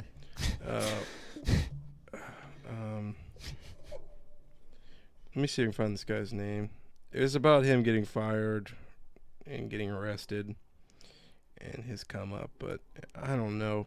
They obviously Don Imus shared a market with Howard Stern, and they were on the same radio station. But this documentary refused to mention Howard Stern, which is kind of odd. And they were like constantly talking about how big of a radio station this guy was, and he was almost like a PG version of a shock jock. He wasn't even really a shock jock.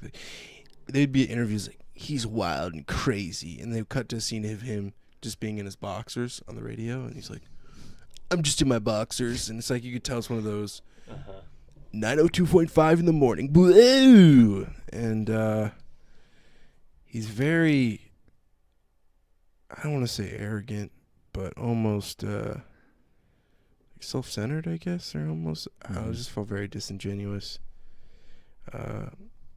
It's free on HBO Max if you want to watch it. I mean, it's a documentary, but it was just so like emotional. Like, I really messed things up for me and my family. They don't deserve this. I'm a piece of shit. Then they did like weird scenes where he like finally at the end he comes back to the mic, and it's almost like a ploy to him to almost get rehired on the radio. It just did not feel like a real documentary. It just felt like some fake shit. Also, I know both of us can't stand PC shit more than anything, but I mean, that was so fucking dumb to say, and you're kind of just asking to lose your job when he said that. Oh, I was yeah. like, are you fucking shitting me? Nappy-headed hose. Fucking Don Imus. I'll tell you what. Well, see, you know why? It's because he was so clean. But if you'd been like someone like Howard Stern, they would have never mentioned it. Never been brought up. But yeah, this guy was he's the guy that replaced Don Imus. Yeah. Some nappy-headed hose. That's such a great clip. God damn it. There's some strong women tattooed up. But yeah, I don't know. They're like, he was so wild and crazy, and he would just be. It's like a watered down Howard Stern, and for some reason they just avoided Howard Stern. And it's like, bro, how do you? It's like almost filming like a NBA documentary about, and not in the same era as like fucking LeBron James or something, and not bringing him up. Yeah. While you're talking about somebody that was so insignificant. Oh, I hate to say that because he definitely had he was one of the biggest markets for sure, but one of the most competitive markets, which is New York City. Yeah. I don't know. I just don't recommend it. It's not that fucking interesting. And there's so much B-roll, like he's pretending to be arrested and sitting outside, and it's just so self-serving. Yeah. But yeah, that's about all I've been watching. Just random documentaries on HBO. Okay. So I did our Lost to get together last week. Watched 2 more episodes of that. And mostly sports besides that, but a couple other things. So I watched Ohio State fucking destroy Michigan State, which was fantastic. And then I would be watching Ohio State destroy Michigan, but Michigan bitched out of it. So what do you think? It's a funny joke, but what do you think the odds are they actually bitched out of it?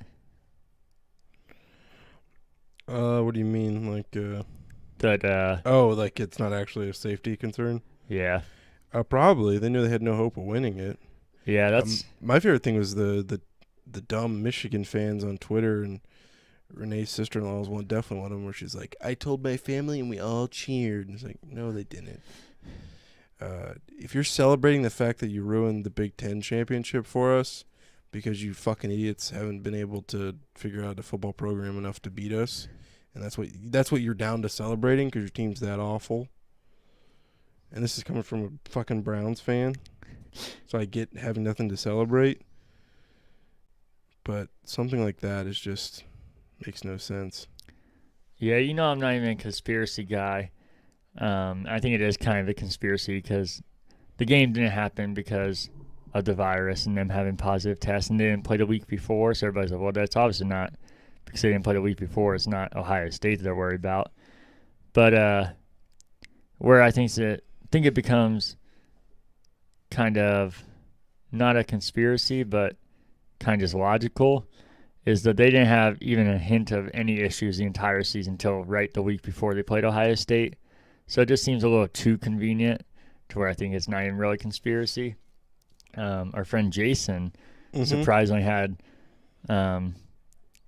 a good retort to that. The only reason that I think is kind of valid that they wouldn't be doing that is because Jim Harbaugh is so arrogant that even if they were going to get blown out, he's just like a competitive guy, and they always have a chance in his mind that he would still play even if they were going to get blown out because he's so competitive and thinks he can always win.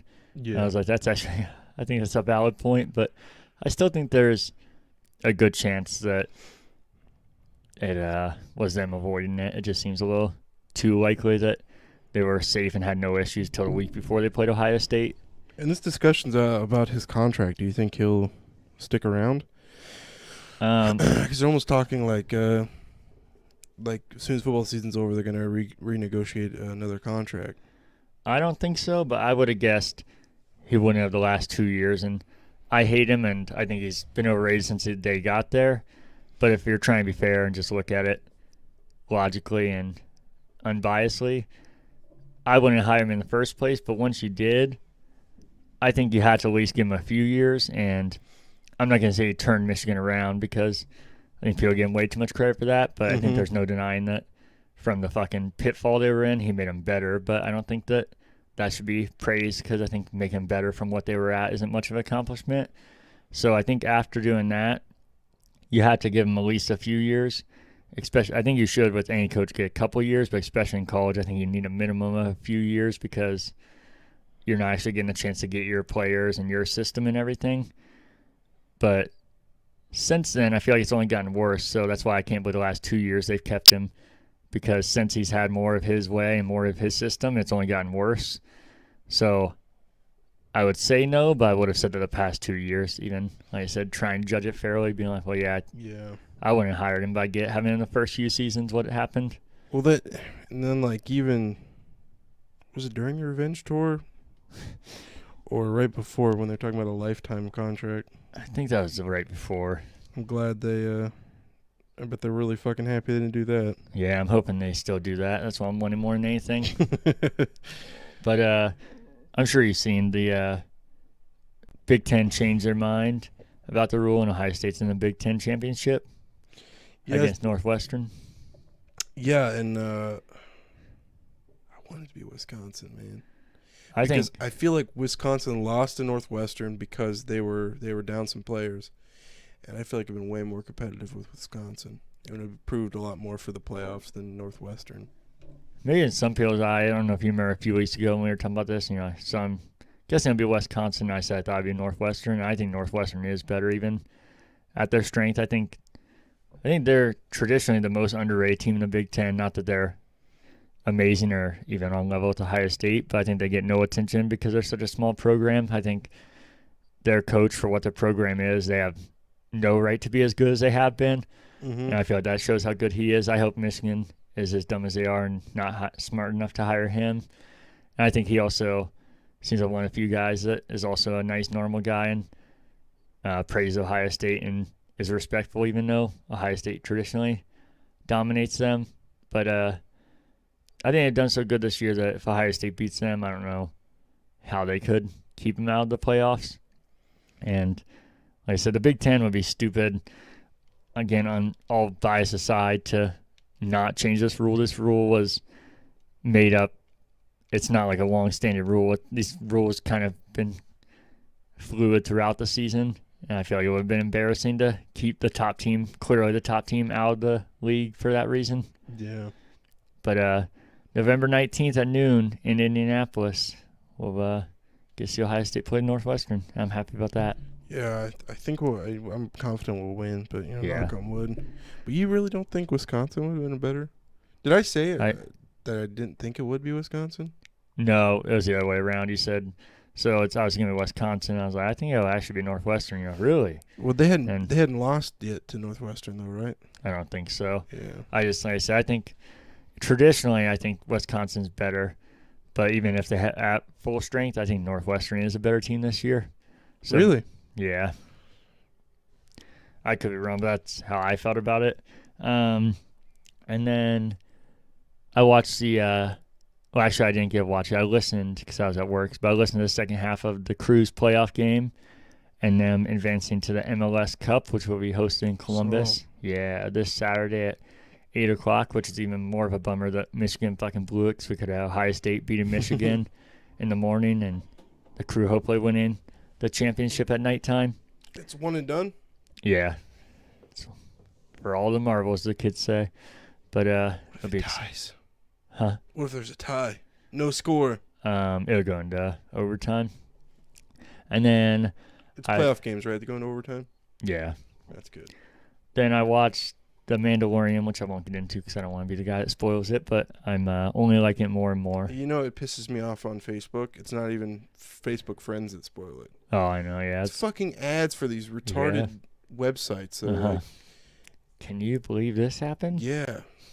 What will they do with this now?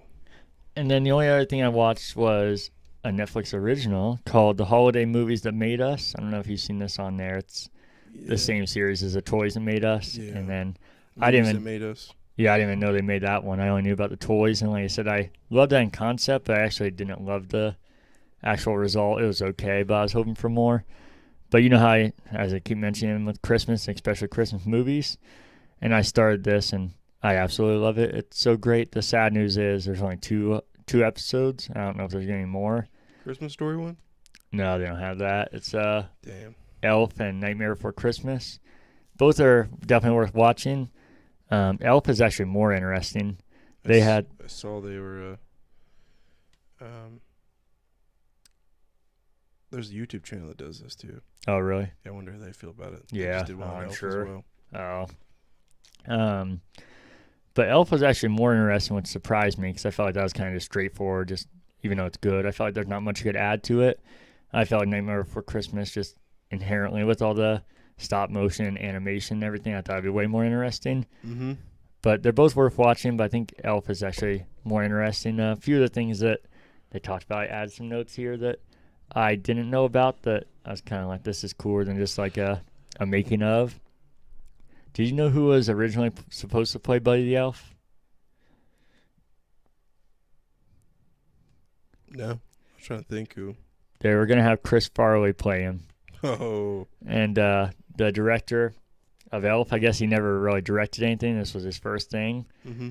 And he said he had declined it because he said that he had a very particular thing in mind with this and he didn't want it to be ruined. And you should watch. I think you would love it. And he's talking about how it might just be like a silly comedy and Christmas movie to some people. Mm-hmm. But that his dad died when he was really young, and Christmas is one of their main bonds. Mm-hmm. And he said that that's why at the ending with Buddy hugging the dad, that kind of is what made the movie for him, even though a lot of people might just think it's silly. And that's why I always liked about the movie is that I love the Christmas and the silly, the funny parts. But this movie somehow also gets super emotional, even though it doesn't seem like it should be. Yeah. And when he's talking about it, you can tell he's like trying to cry. And I was like, I feel like that's why it seems so genuine, is because it's coming from somebody that is actually genuinely feeling that. And so that might come off kind of smug, like young director being like, oh, I don't want Chris Farley. But I feel like, and it would be interesting. I wish we could have like a alternate universe, see what that was like. But I think that I get where he's coming from, something like that. You have a view in mind. And Chris Farley, I think, would definitely make the movie his own, That would have been and great. kind of rob the story you have. And then, did you know that all the scenes they filmed outside, like on the streets of New York and everything, that none of the, besides Will Ferrell and the main actors, there was no stand-ins or what do you call them? The YouTube channel. Oh, really? I think that was actually the title of their video. Yeah, so all the times he like went up, or like when he yelled Santa at that guy that was overweight, and I was like, I would be fucking, that's like Borat level right there. I would be fucking terrified to do that in New York. Are you kidding me? And then the only other thing I had on here was your guy Faison Love. Oh yeah, and Artie Lang. Yeah, his name tag says Wanda in the movie, and I guess that's because they originally cast it to be a girl. And they had, I can't remember the actress, I should put that on here, but she fell through or didn't want to do it money-wise or something. And they already made the name tag, so we'll replace it for you. And he's like, no, I still want it. So if you watch in the movie, he has a name tag that says Wanda, even though he's a guy. Yeah, Artie Lang played the Santa in that, Yeah. which is there was a movie called Lost and Found. You ever watch that with Artie Lang and David Spade? I think that sounds familiar, but I don't know. That is another movie where it was supposed to be. God, Chris Farley was so fucking successful, man, that he had movies lined up for like a decade. Shrek too. I'm sure you heard that before, right? Yeah. He was supposed to play Shrek, but in Lost and Found, he was also supposed to play it. But then they put Artie Lang in there because like, oh, he's from Mad TV, and they dyed his hair blonde and everything to try to make Chris Farley. So it's funny to think that was supposed to be Chris Farley, and then Artie Lang was in that one as well. Yeah, Elf's great. I love Faison Love, and Artie Lang's like a fucking god to me. He's my T-Swift or something. I don't know. Ew, please no. Yeah, buddy. No, not even that I dislike him, but if he's your T-Swift, that's no thank you. He's sexy. So that's all I have for watching. We can get into the free games if you want here. So on 360, you have Saints Row, Gat Out of Hell till December 30th. On Xbox One, you have Swim Sanity till December 15th. So only a few days on that. And The Raven Remastered till December 30th. And then in a few days, starting on Xbox One, you'll have something called Bleed 2, which I don't know what that is, starting December 16th and going till the 31st of December.